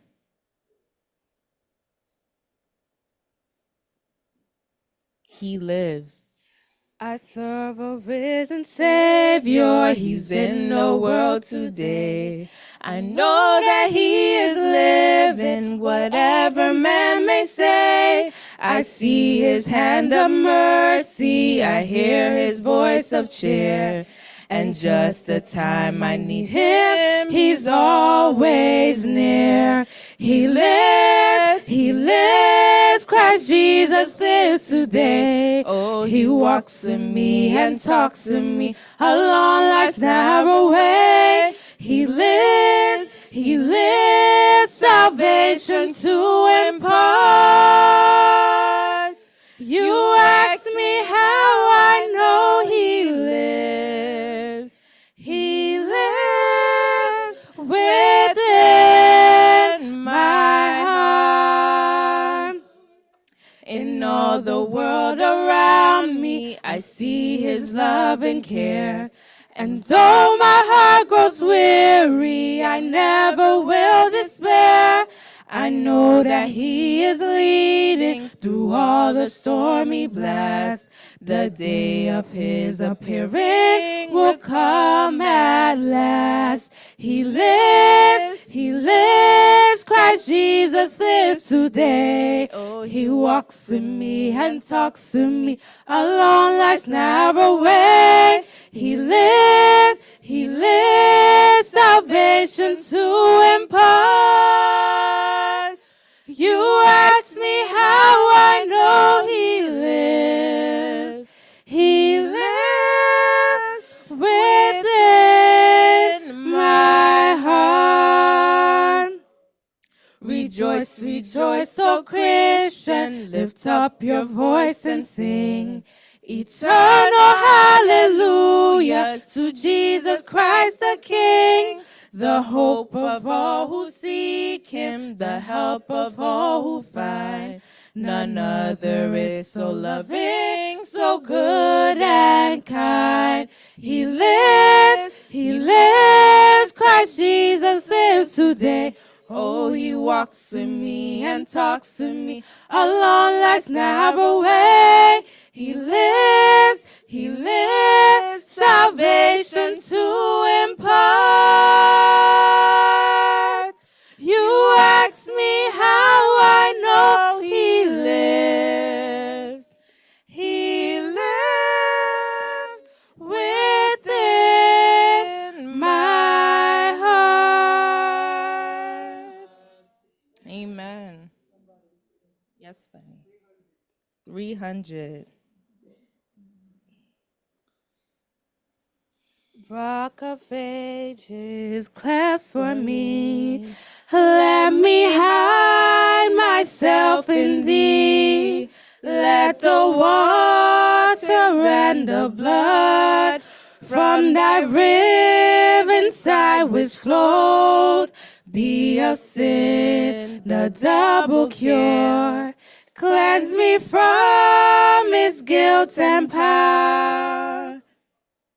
Not the labor of my hand can fulfill Thy law's demands. Could my zeal no rest had known, could my tears forever flow, all for sin could not atone. Thou must save, and Thou alone. When my pilgrimage I chose, victor o'er the last of foes, when I soared to worlds unknown, and behold Thee on Thy throne, Rock of ages, cleft for me. Let me hide myself in Thee. 100. Great is Thy faithfulness, O God my Father. There is no shadow of turning with Thee. Thou changest not, Thy compassion, they fail not. As Thou hast been, Thou forever will be. So great is Thy faithfulness, great is Thy faithfulness. Morning by morning, new mercies I see. All I have needed, Thy hands has provided. Great is Thy faithfulness, Lord, unto me. Summer and winter and springtime and harvest, in their courses above. Join with all nature in manifold witness to thy great faithfulness, mercy, and love. So great is thy faithfulness, great is thy faithfulness. Morning by morning, new mercies I see. All I have needed, thy hands has provided. Great is thy faithfulness, Lord, unto me. Pardon for sin and a peace that endureth. Thine own dear presence to cheer and to guide. Strength for today and bright hope for tomorrow. Blessings are mine with 10,000 beside. So great is thy faithfulness, and great is thy faithfulness. Morning by morning, new mercies I see. All I have needed, thy hands have provided.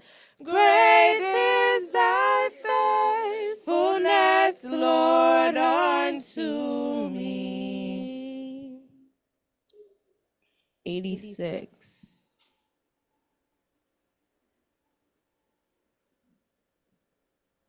O Lord my God, when I in awesome wonder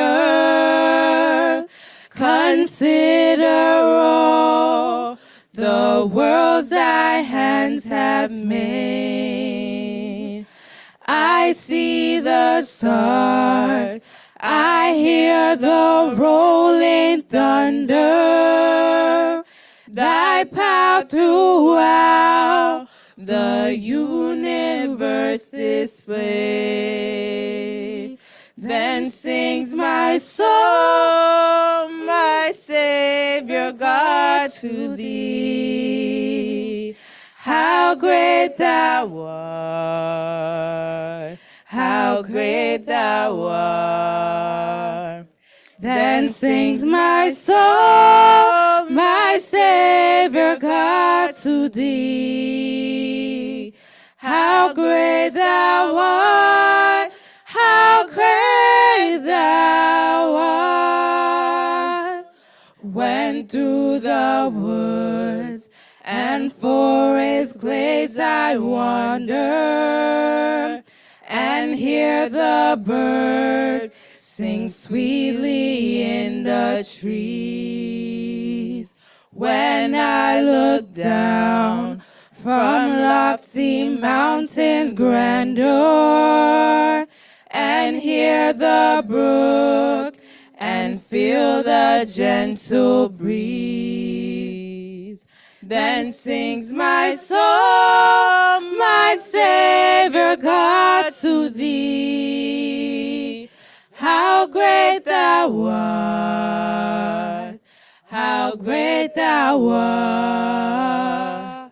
Then sings my soul, my Savior God, to thee. How great thou art, how great thou art. And when I think that God his Son not sparing sent him to die, I scarce can take it in. That on the cross my burden gladly bearing, he bled and died to take away my sin. Then sings my soul, my Savior God, to thee. How great thou art, how great thou art. Then sings my soul, my Savior God, to thee. How great thou art, how great thou art. When Christ shall come with shouts of acclamation and take me home, what joy shall fill my heart. Then I shall bow in humble adoration and there proclaim, my God, how great thou art. Then sings my soul, my Savior God, to thee. How great thou art, how great thou art. Then sings my soul, my Savior God, to thee. How great thou art, how great thou art. Hymn 623. 623. I will follow thee, my Savior, wheresoe'er my Lord may be. Where thou goest, I will follow. Yes, my Lord, I'll follow thee. I will follow thee, my Savior. Thou didst shed thy blood for me, and no woman should forsake thee. By thy grace, I'll follow thee. Last. Though to Jordan both billows, cold and deep, thou leadest me. Thou hast crossed the way before me, and I still will follow thee. I will follow thee, my Savior. Thou didst shed thy blood for me, and no woman should forsake thee. By thy grace, I'll follow thee. May we rise? May we rise?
Amen. You may be seated.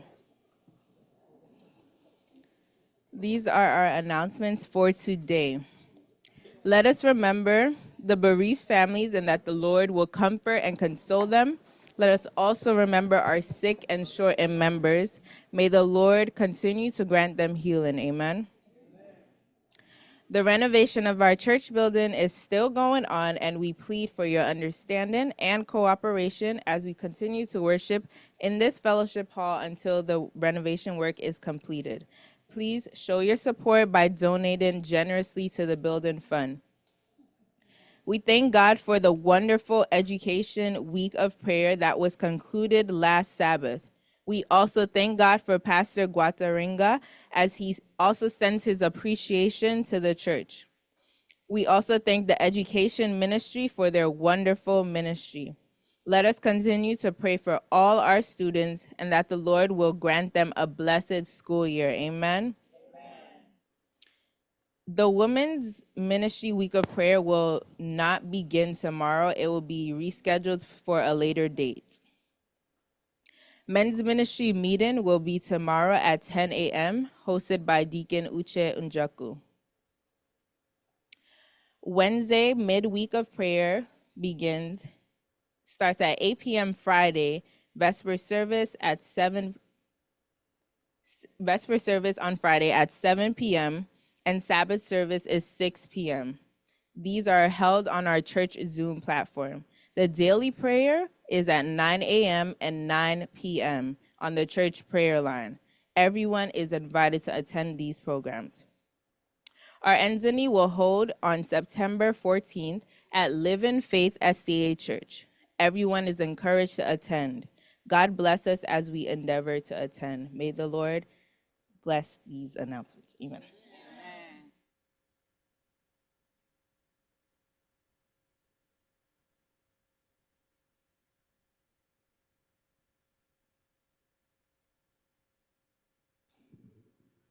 Happy Sabbath, church. Happy Sabbath. Is it on? Happy Sabbath. Happy Sabbath. If you are happy and you know it, say amen. Amen. If you are happy and you know it, shout amen. Amen. If you are happy and you know it, and you really want to show it, that you're happy and you know it, say amen. Amen. Hallelujah. I welcome each and every one of you to the house of the Lord. Please relax and receive the blessing for today. My brother, Mr. Vivian Lewis, did I say it right? Thank you for visiting us today. Please come again and continue to make this church your own, your home church. Amen. Can we all stand up for the affirmation of faith? Our affirmation of faith is taken from Revelation chapter 14, verses 6 to 7. It reads, "Then I saw another angel flying in the midst of heaven, having the everlasting gospel to preach to those who dwell on the earth, to every nation, tribe, tongue, and people, saying with a loud voice, fear God and give glory to him, for the hour of his judgment has come, and worship him who made heaven and earth and the sea and springs of water." May the Lord bless this reading in Jesus' name. Amen. The next one, call to worship, is taken from Psalms 33, verse 20 to 22. It reads, "Our soul waits for the Lord. He is our help and our shield. For our heart shall rejoice in him, because we have trusted in his holy name. Let your mercy, O Lord, be upon us, just as we hope in you." May the Lord bless this reading in Jesus' name. The sweet, sweet Spirit in this place,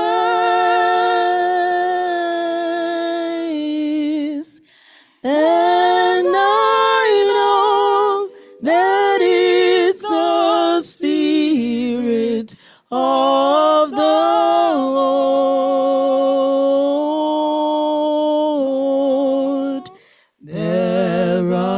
sweet expressions on each face.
In a special way.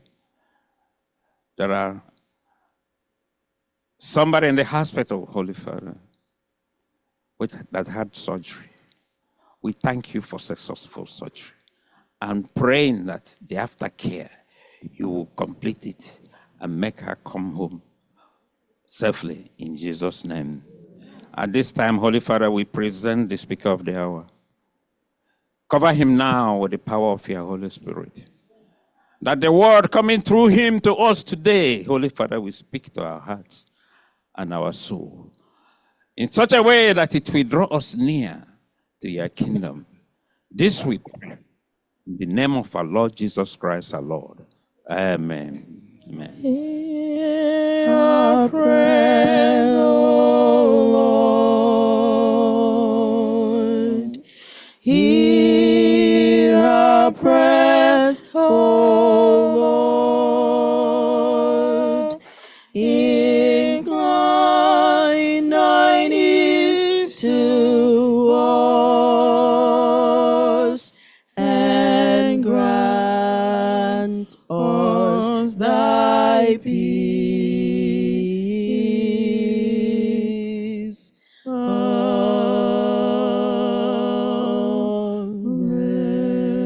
Amen. We are children of a better land, children of a better land, children of a better land. Oh yes, oh yes, oh yes, oh yes, oh yes.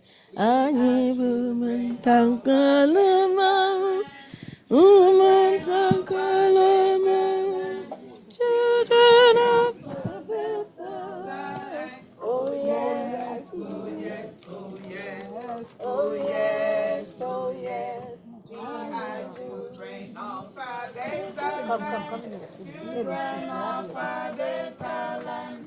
Children of a better land. Oh yes, oh yes, oh yes, oh yes, oh yes. Anyị bụ ụmụntakalama, ụmụntakalama.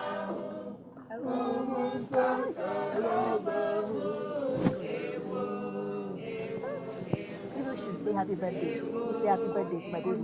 Say happy birthday. Thank you. Everybody just be saying happy birthday as she's going like that. Everybody be saying happy birthday.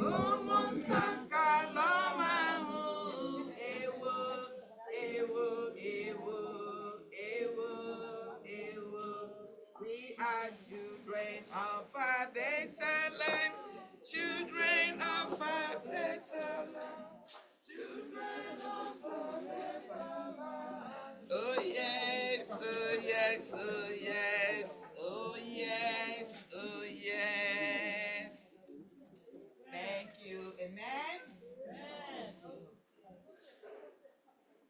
Happy Sabbath, boys and girls. Please, you can do better than this. Happy Sabbath, boys and girls. Happy Sabbath, daddies, mommies, and aunties. Thank you, Ellie. Today is Ellie's birthday. Yes, so today is Ellie, sit down. Yes. Okay. All right. So today I will tell my story like that, Chum. I'll tell my story, then you tell me the topic. Okay. So before we start, I need somebody to read 2 Peter. Take your Bible.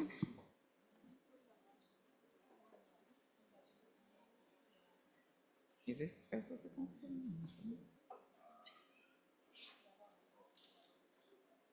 Okay. I'm sorry. 1 Peter chapter 2, verse 9. 1 Peter chapter 2, verse 9. Let me see who will get it first.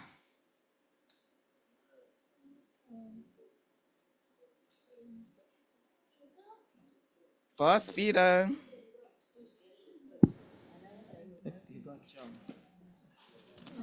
Did anybody get it? Okay. Okay, our daddies, mommies, did anybody get it, auntie? Can somebody read us 1 Peter chapter 2, verse 9? Mm-hmm. Okay, don't worry, somebody got it.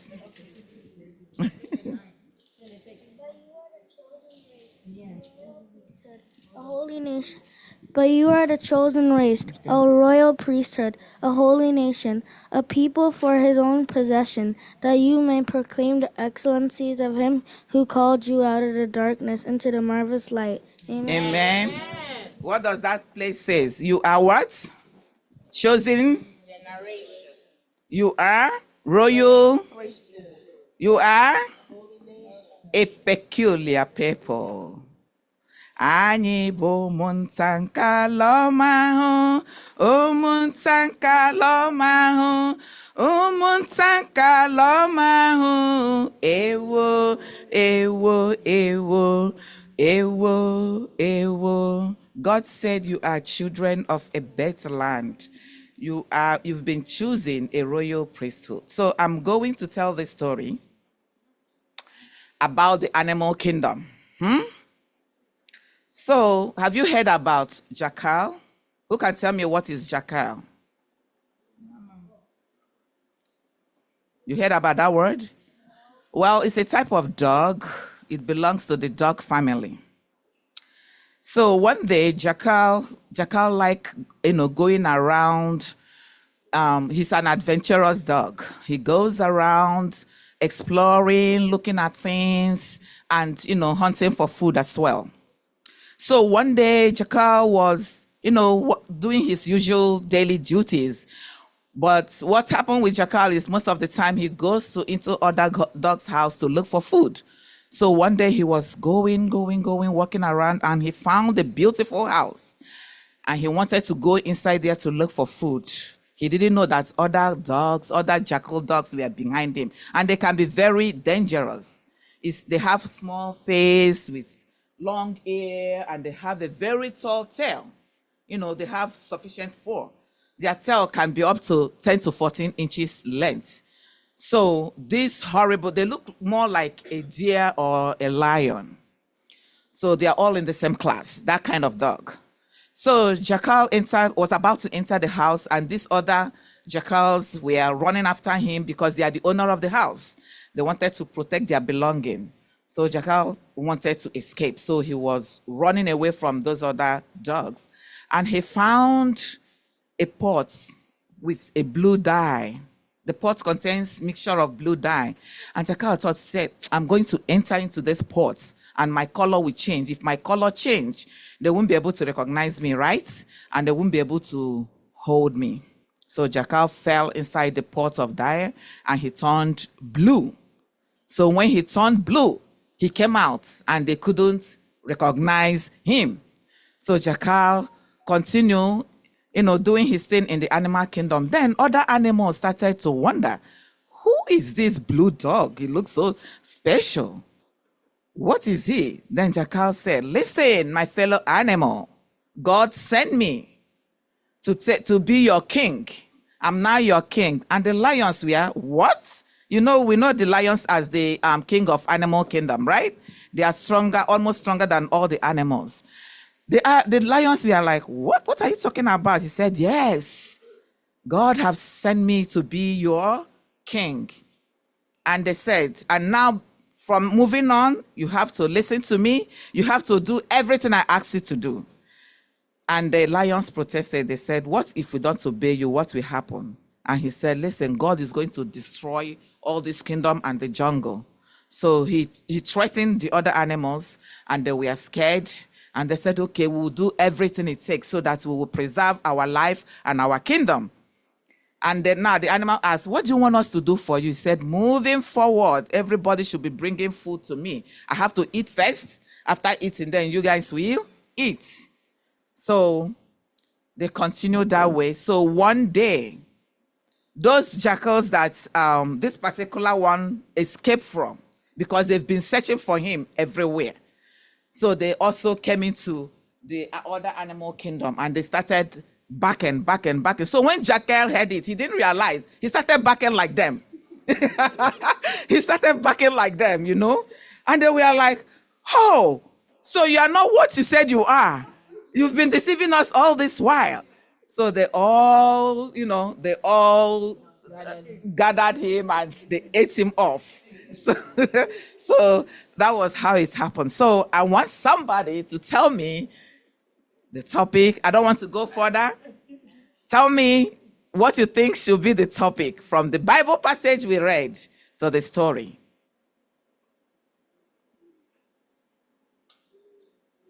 Okay, what did he do? He deceived them. Did he deceive them?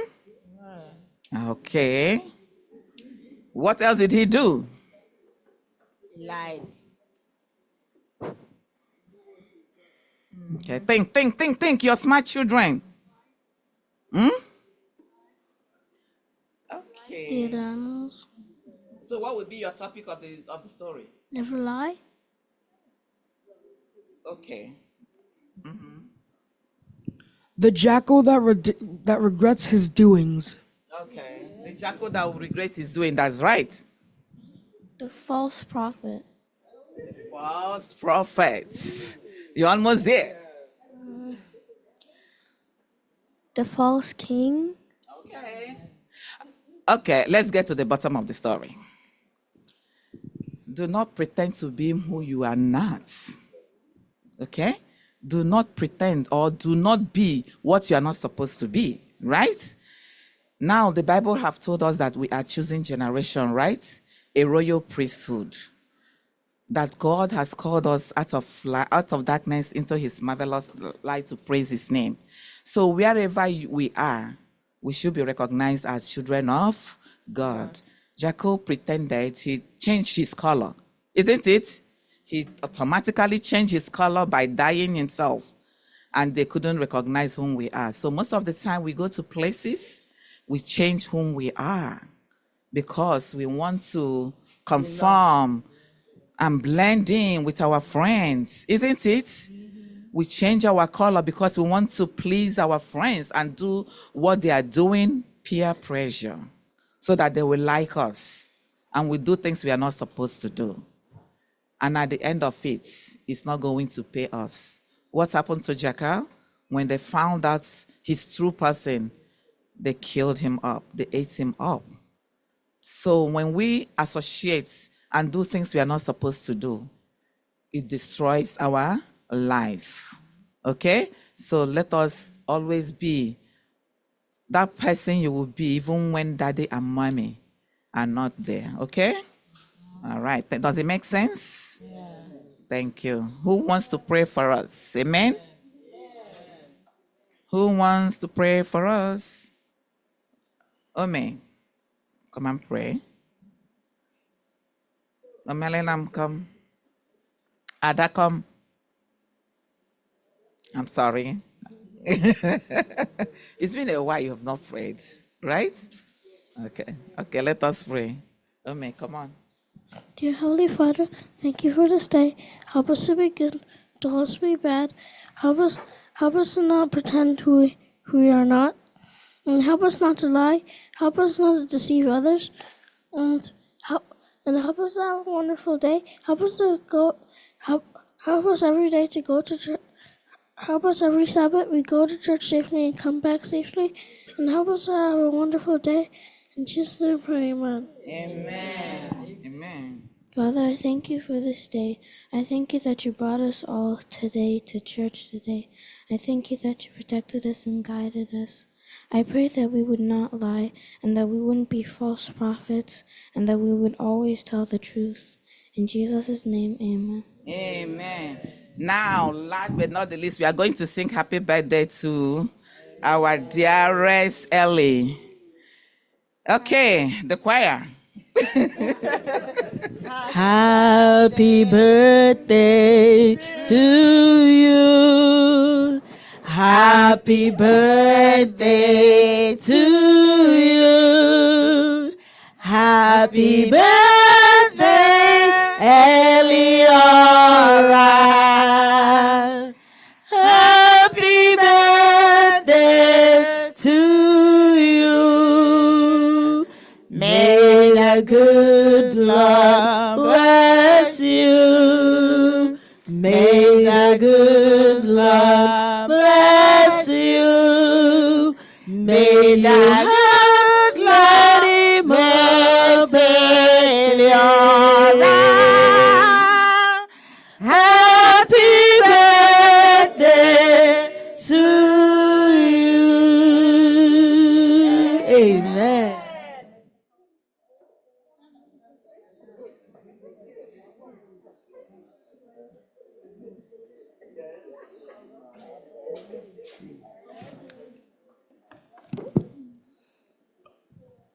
This is the time to worship God through our givings. It says, I'll read something here. Returning our tithes and giving our offering is a genuine, rewarding part of worship. In addition to providing the means for continuation and growth of the Lord's work, we symbolize our faith, our faithful stewardship of all that is His, as well as the giving of ourselves to Him. May God bless the reading in Jesus' name. Amen. This is the time to give our tithes and offerings and also donations towards the renovation going on. For those online, nobody put on the, can you put these things? I think we know how to give online. We are still in the process of renovating our sanctuary, so we need money. So donate as the Spirit prompts you to donate. We have a sister is thanking God for all the good things He's doing in her family. And more especially thanking God that the granddaughter is 4 years today. There's something you don't know about Eloria. Do you know her name is Ihechukwu? God's light. Asking God to continue to be with her as she grows in wisdom and strength. In Jesus' name. Amen. Okay.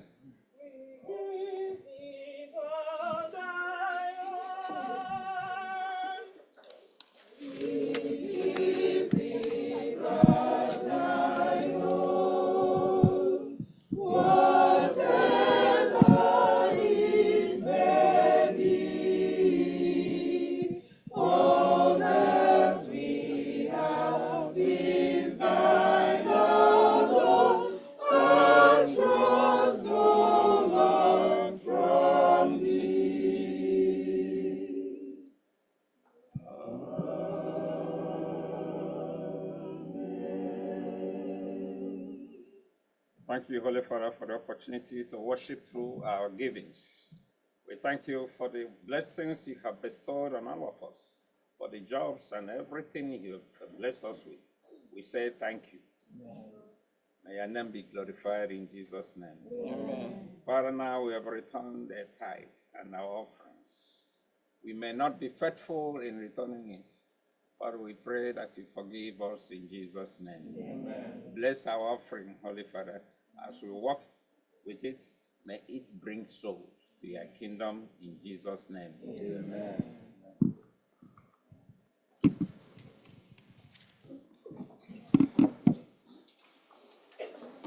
Let's stand as we take our second Bible reading.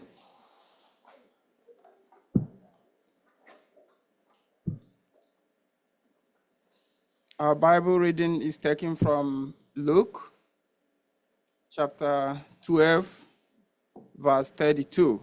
It reads, "Fear not, little flock, for it is your Father's good pleasure to give you the kingdom."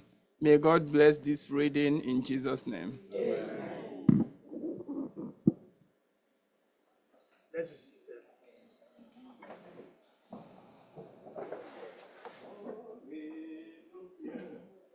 Praise the Lord. Hallelujah. Praise the Lord. God of love, God of grace, God of mercy, compassionate Father, easy.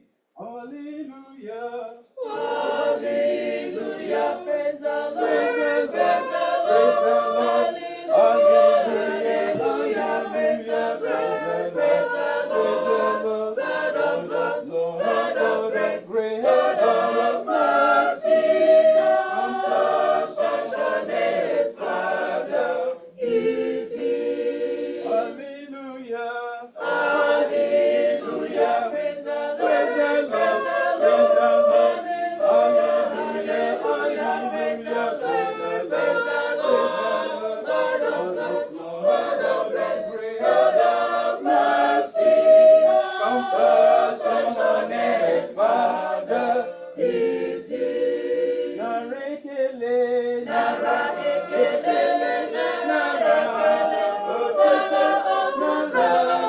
odije jamanke umuge, onye ebere, onye amame, onye omiko kibu Jehovah. Nara ekele, nara otuto, nara ọchịcha mmanke ụmụ gị.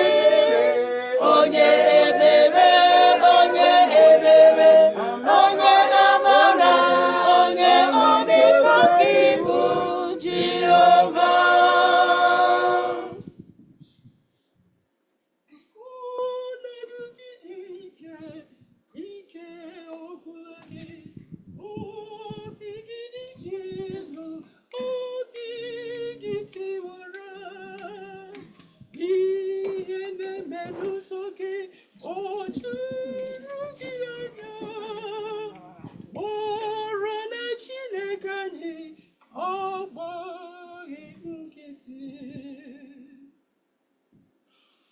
Ọnọdụ gị dị ike,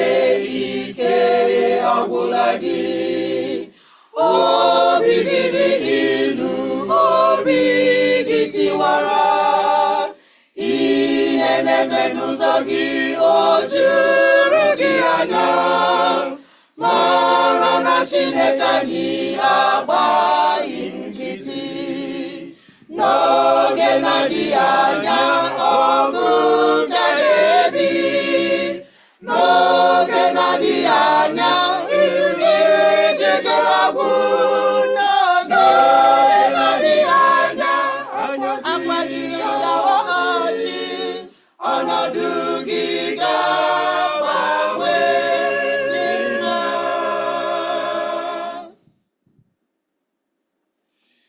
Echiche juru obi gị oge niile ọ dịghị ka olileanya afọdụghị mara na Chineke anyị pụrụ ime ihe niile ọ gaghị gosi gị ihe o ji bụrụ chi n'oge na-adịghị anya ọgụ gaghị ebi n'oge na-adịghị anya ije ga-agwụ n'oge na-adịghị anya akwa gị ga-ọchị ọnọdụ gị ga-agbanwe dị mma.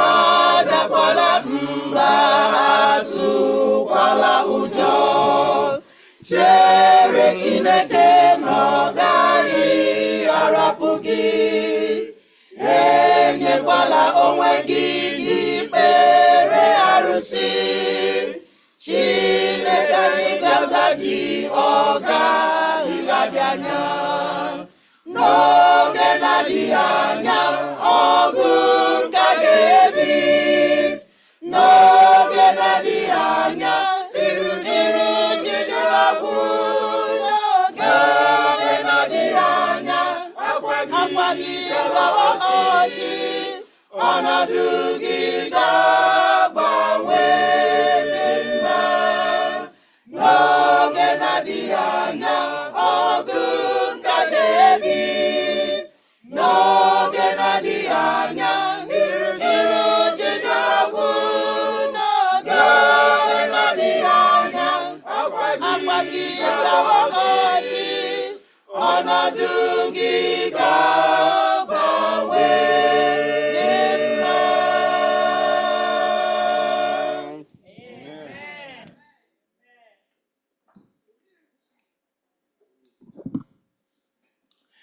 Amen.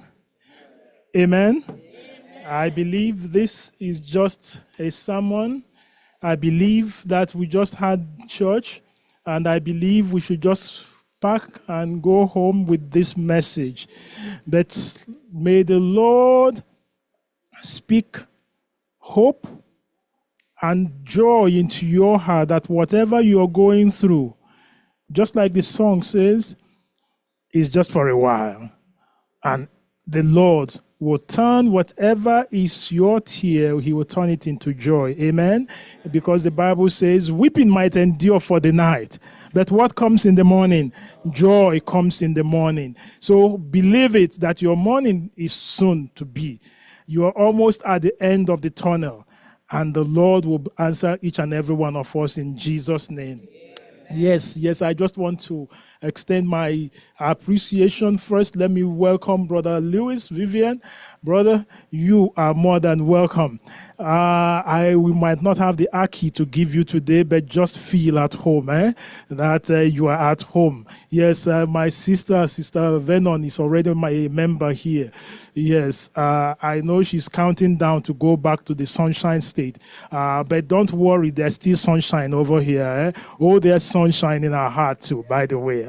Yes, I welcome every one of us. So, and again, let me just say thank you to each and every one of us. Last week, the women were all up to it.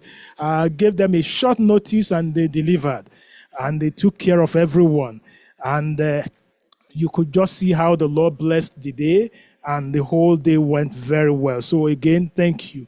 We've been talking about the renovation. Gradually, we are getting there.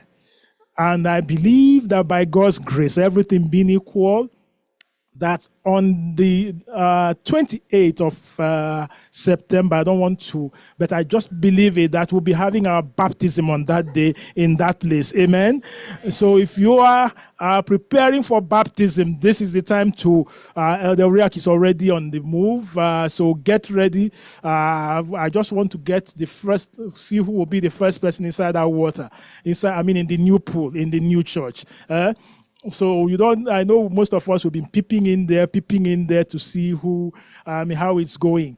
By God's grace, it is going on very well. And I thank everyone for the patience you've well exhibited so far. So soon and very soon we'll be coming to an end and we'll return back into our church, into the main sanctuary. So meanwhile, thank you so much for your cooperation and your support.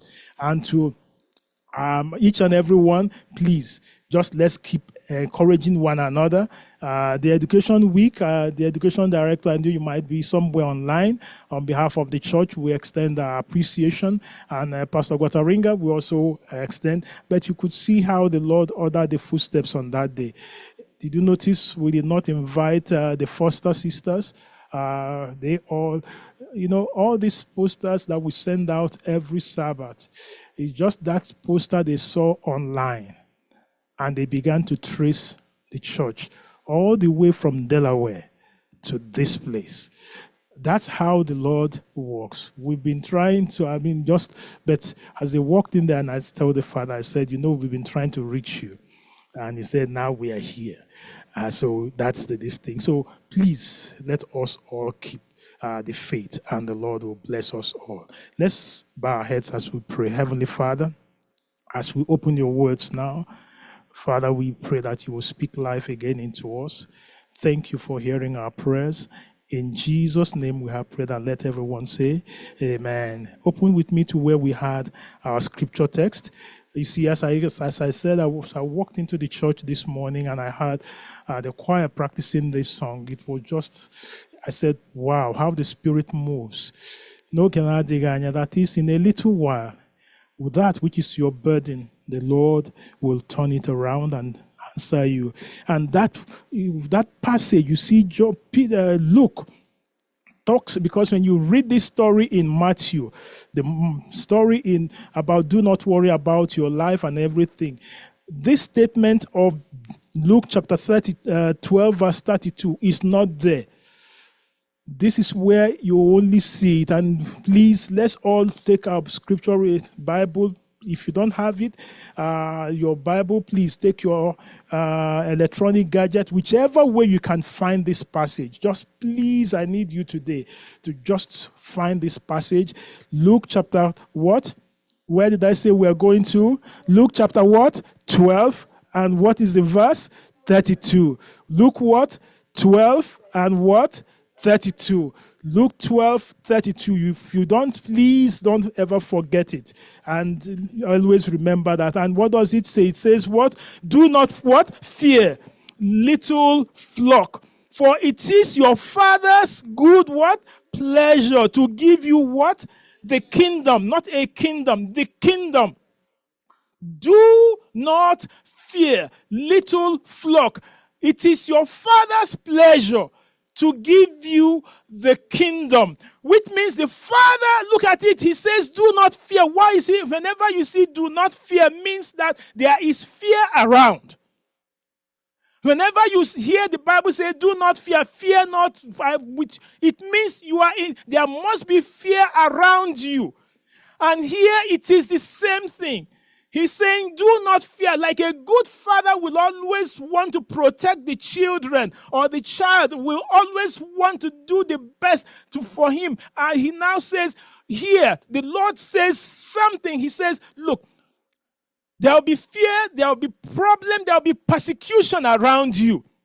But I need you to do something for me.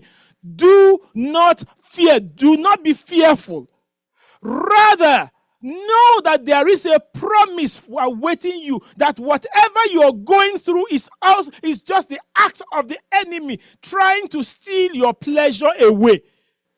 Pleasure, what does pleasure mean? Satisfaction. It is your Father's satisfaction. It is your Father's joy to give you something much better that you don't have now. And that must be your joy. And Ellen White, looking at it in Desire of Ages, she says, this was now to be the satisfaction of the disciples in the midst of their persecution, in the midst of their famine, in the midst of everything. This was to strengthen them. So when you are weak, when you're out and down, it says, fear not. Your Father has something much better for you. So here there will be persecution. And Psalmist says it, many are the what? Afflictions of the righteous. But the Lord does what? Delivers him from what? Them all. You might want to say, what, Lord? How did you deliver? Did you deliver John the Baptist? But you left him to die. But when the Lord will testify of John the Baptist, he says what? Out of every child born of a woman, there has been none like him. There is that testimony that he had to give, which means at the end of the day, though he was beheaded, what awaits him? The kingdom. So you might go through affliction. The Bible is not saying, please, the Bible does not teach you will not go through affliction. Once you become a Christian, oh, no more affliction. Rather, you will go through what? Affliction. And through affliction, what comes? In case you don't get it, let's go to 1 Peter chapter 4, verses 12 to 13. And what does it say there? 1 Peter 4 verses 12 to 13. He says what? Beloved, do not think it what? Strange concerning the what? Fiery trial, which is to try you. Not even, he does not say trial. Rather, he says what? Fiery trial. It is going to be very hard. It's going to be like fire burning you. But there he says what? Rejoice to the extent that you partake in what? Christ's suffering. The Bible does not say you will not go through trials. And that's why he says, my brother, my child, do not fear whatever trial you're going through. Rather, I want you to look at the goal at the end of the day and come back to where we had. He calls them what? Little flock. The remnant. People who are left, because there is the big flock. There is another one, this little one. He looks at the two and you say, look, you are very small in the midst of persecution, in the midst of trial, in the midst of all this. But in all of this, don't look at the larger crowd, or the bigger crowd. Rather, look at yourself and say you have a God who is with you. And by the way, when you have the Lord, what does that say? You have everything. Because one with God is what? Majority. And he says what? His name is what? Emmanuel, God with us. So here he brings to our understanding, saying, though you are little, though you are few, but I have you under my control. I'm watching over you. And that again brings to the joy. Remember, first, the Lord makes it clear you will go through fiery trials. It's either your health or even your wealth. It is either your family or even your children. It is either your workplace or even on the road. I don't know. Trials come in several ways. Don't think that trials will come one way. No. Today you have it. tomorrow you don't have it. But the Lord says, no matter how your trial comes, be sure that you remain steadfast, remain firm, and remain true. He again identifies us. He says we are a little flock, meaning that the enemy is after the little one, trying to get the little one out of his hand so that the whole world will come under his control. Supreme Desumbu. Lima akwụkwọ Luke isi iri na abụọ ahịrị nke iri atọ na abụọ. Kraịst na-egwa ndị na-eso ụzọ ya okwu ya sị, ụmụ atụla egwu, ụmụ elele anya gburugburu n'ụjọ.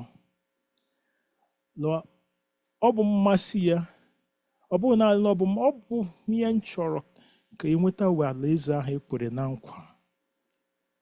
Ma n'ime ụwa naanị a, nsogbu mkpagbu dị iche iche ga-edakwasị anyị.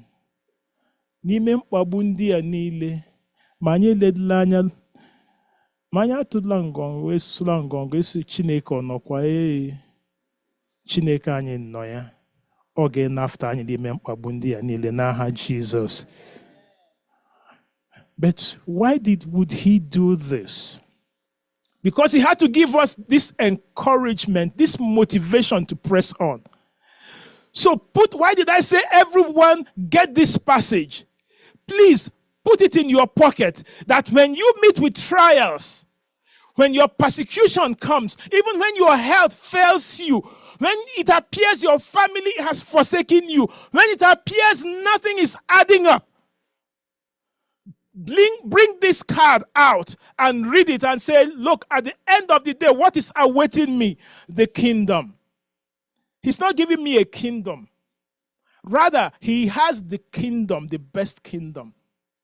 And that is what he wants us to have. He says, fear not, little flock. It is your Father's good pleasure to give me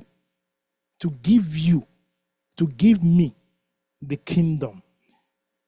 So it is a passage individualized. Second, finally, as we look at that, turn with me, because this God not only talks about pleasure, he talks about treasure. It is also his pleasure to give me the kingdom, but it's also his pleasure to give me the treasure. Come to Deuteronomy chapter 28. Deuteronomy chapter 28. We all know that passage. And in verse 12, look at what the Bible says. Remember, in Luke chapter 12, verse 32, he says what? It is his pleasure to give me the kingdom. But you come to Deuteronomy chapter 28, verse 12, and he now reads, and it reads thus. The Lord will open to you what? His good what? Treasure. The heavens to give you the rain to your land in its season. And to do what? And to bless you and to bless all the works of what? Your hand. You shall what? Lend to many nations, but you shall not what? Borrow. It is his treasure to open heaven in the midst of your affliction. Fear not. The enemy will come after you. Yes, it is your Father's pleasure to give you the kingdom, but while you are also here, it is also, he has the treasure to sustain you all through the journey. The Lord will what? Open to you his what? Treasure. The good treasures. That is, he will open heavens. And in due season, he will bless the works of your hand. Even if he has not blessed now, he will. It's a promise that he's making to you. A pleasure to give you the kingdom, a treasure, he will open heaven. That he will now change your situation, that you will no longer be a borrower, but you will be what? A lender. And nations will, not just one person, nations will come to you. And verse 13. Because in 13, he now says what? The Lord will make you what? The head and not the tail.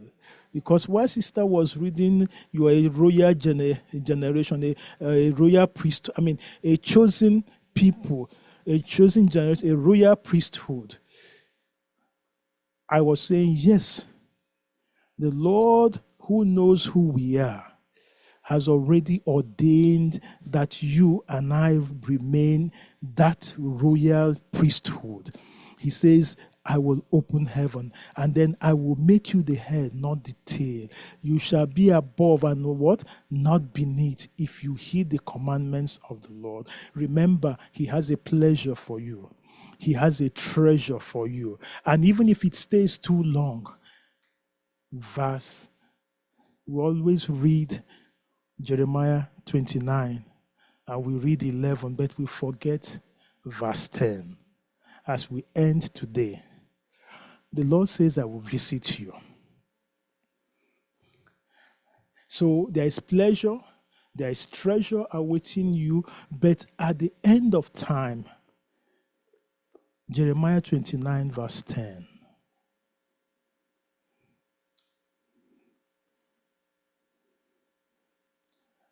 For thus says the Lord. After how many years? 70 years are completed. I will do what? I will visit you. And what? Perform my good word towards you. And cause you to what? To return to this place. Remember 3 goods. Good pleasure. Good treasure. And I will visit you. And I will make what to fulfill. My good what? Promise. My good word toward you. My good promise toward you. Brethren, how is your journey?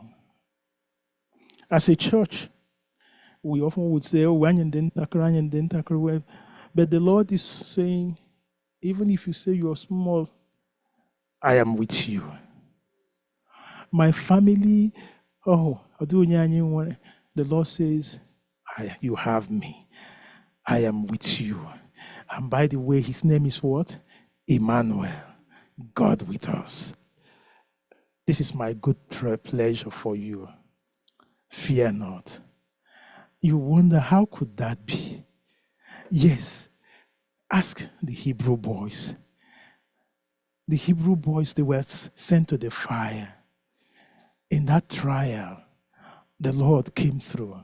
Nebuchadnezzar felt, throw them to the fire, and they will burn. But to his surprise, who came to their rescue? The Lord himself even came into there, and the Lord delivered them out from that fire. Yes, that is the God we're talking about. His good pleasure that he will, in the midst of that, come to your rescue. Yes, you asked Daniel when he was thrown into the lion's den. Yes, lions became friends instead of devouring him. And they tried it, maybe it's not, the lions were not ready to eat. They threw other people in, and what happened? They were eaten up. Ask Peter in the dungeon, chained everywhere. But because the Lord says, fear not, he feared not and he slept off. But when the angel came, what happened? The angel was there to remove and to release. Yes, you ask Peter, James and Paul and Silas in prison. They went in knowing this promise for sure. That yes, the Lord has promised, and the Lord also came through. That they started singing, and what happened? The prison began to shake, and prison became a Bible study center. That there, right in the prison, by morning, baptism was taking place. Yes, it's not as easy as it is said. Remember, fear not. I end with the story of the little girl during the Huguenots in 1700. Durand, the name is Durand, Marie Durand. Marie was made was put in prison. What was her offense? Because the brother was a minister of the gospel. And she was arrested and put in prison. And in the prison hall there, all they needed for her was to recant her faith. Recant and we'll release you. But Marie looked up. Instead of recanting, on the prison wall, the story goes, she inscribed there, resist. In French, resist. And for over 30 years, she was left in that prison because she resisted recanting her faith. And all through, she did not give in. You and I today, are we able to resist the enemy, or are we going to succumb? Remember, fear not. We have to go from here fearless, remembering that no matter what comes our way, Father has promised us one thing. The kingdom is awaiting us. Here you meet with the trials, but how do you handle your trial is what makes the difference. How do you handle it? Will you give in or will you stand firm? Well, the promise that kept the disciples going, keep you going. They said, He has promised us a kingdom. Our trials are just for a while, but soon He will come to give me the kingdom. And that kept John in the island of Patmos, that he will always, Nero felt he had him exiled, not knowing he exiled him so that he would meet with Jesus one-on-one. In your exile, in your trial, in your night cry, in your heartbreak, in your feeling dejection, in your feeling persecuted, in your feeling lonely, do you think you're alone? Or can you look up and see Jesus looking down and giving you the promise, my child, fear not. My pleasure is for you to have the kingdom. My child, I have the treasure laid out for you. My child, I will visit you and I will turn your situation around. Press on, brother.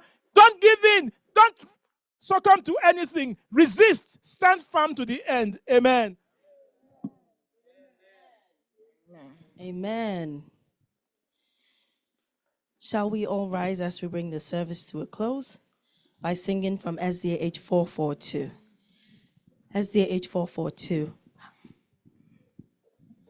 How sweet are the tidings that great the pilgrims hear. How sweet are the tidings that greet the pilgrims here, as he wanders in exile from home. Soon, soon will the Savior in glory appear, and soon will the kingdom come. He's coming, coming, coming soon, I know. Coming back to this earth again. And the weary pilgrims will to glory go when the Savior comes to reign. The mercy or grace where the pilgrims sleep shall be open as wide as before, and the millions that sleep in the mighty deep shall live on this earth once more. He's coming, coming, coming soon, I know. Coming back to this earth again. And the weary pilgrims will to glory go when the Savior comes to reign. There will meet near to part in a happy Eden home. Sweet songs of redemption will sing.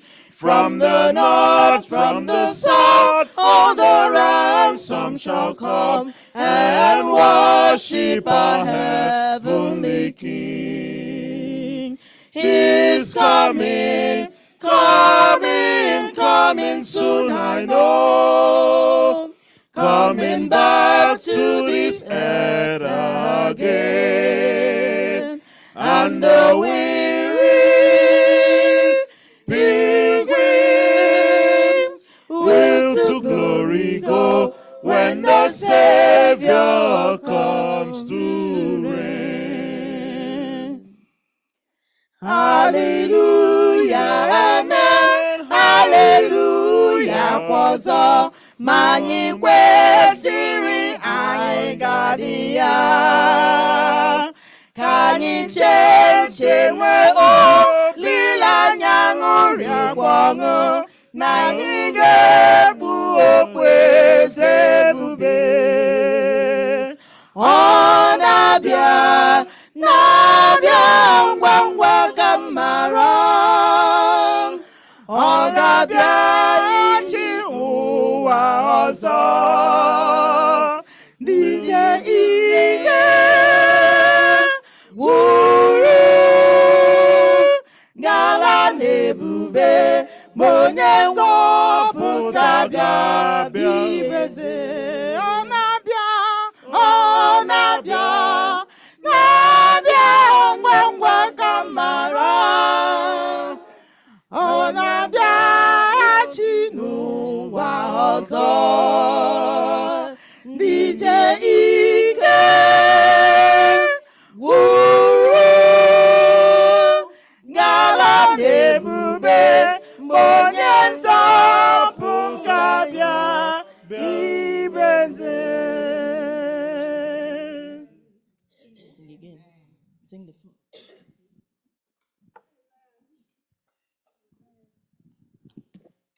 That is all I have for you today, brethren. Fear not, little flock. It is the pleasure of our Father to give us the kingdom. Little flock. The Father has the treasure to see you through this time. Little flock. The Father has promised to visit you. The Father has planned for you. Little flock. The Father has joy abundant awaiting you. And your joy will be full and overflowing. Little flock, resist to the end. Amen. We have this hope that burns within our heart. We have this hope that burns within our hearts. Hope in the coming of the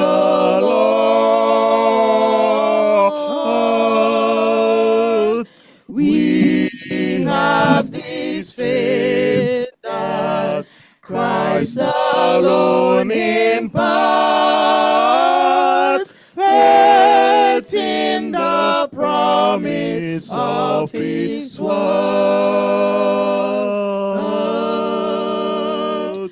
We believe the time is near when the nations far and near shall awake and shout and sing, Hallelujah, Christ is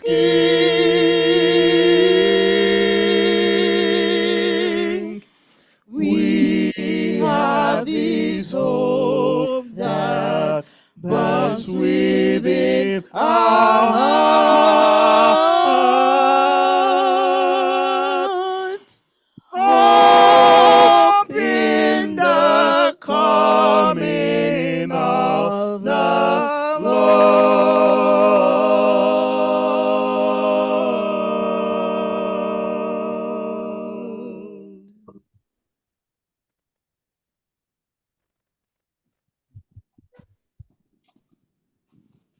be seated?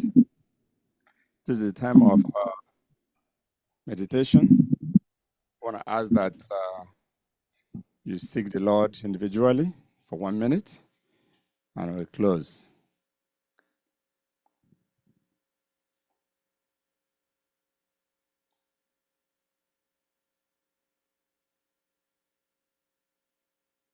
Round up.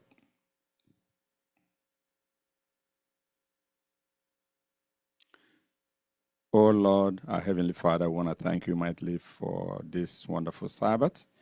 I want to thank you for the blessings of the Sabbath. I want to thank you for giving us that opportunity to be partakers of this Sabbath today.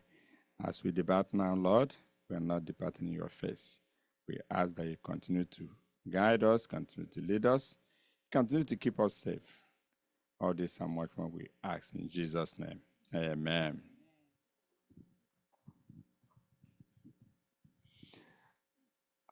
I think we have cake for our little girl. And please do not leave until you get this piece of cake. I'd like to ask all the members of Thanksgiving Committee, you know yourselves, I send you a text. Can we just meet just for a few minutes right after the event service? Thank you.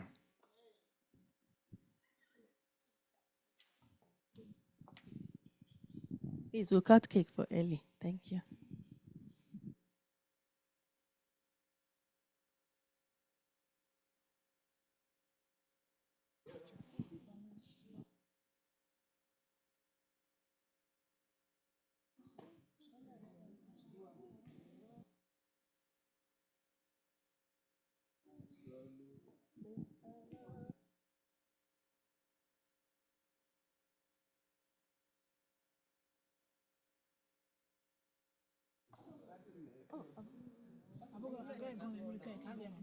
Hallelujah.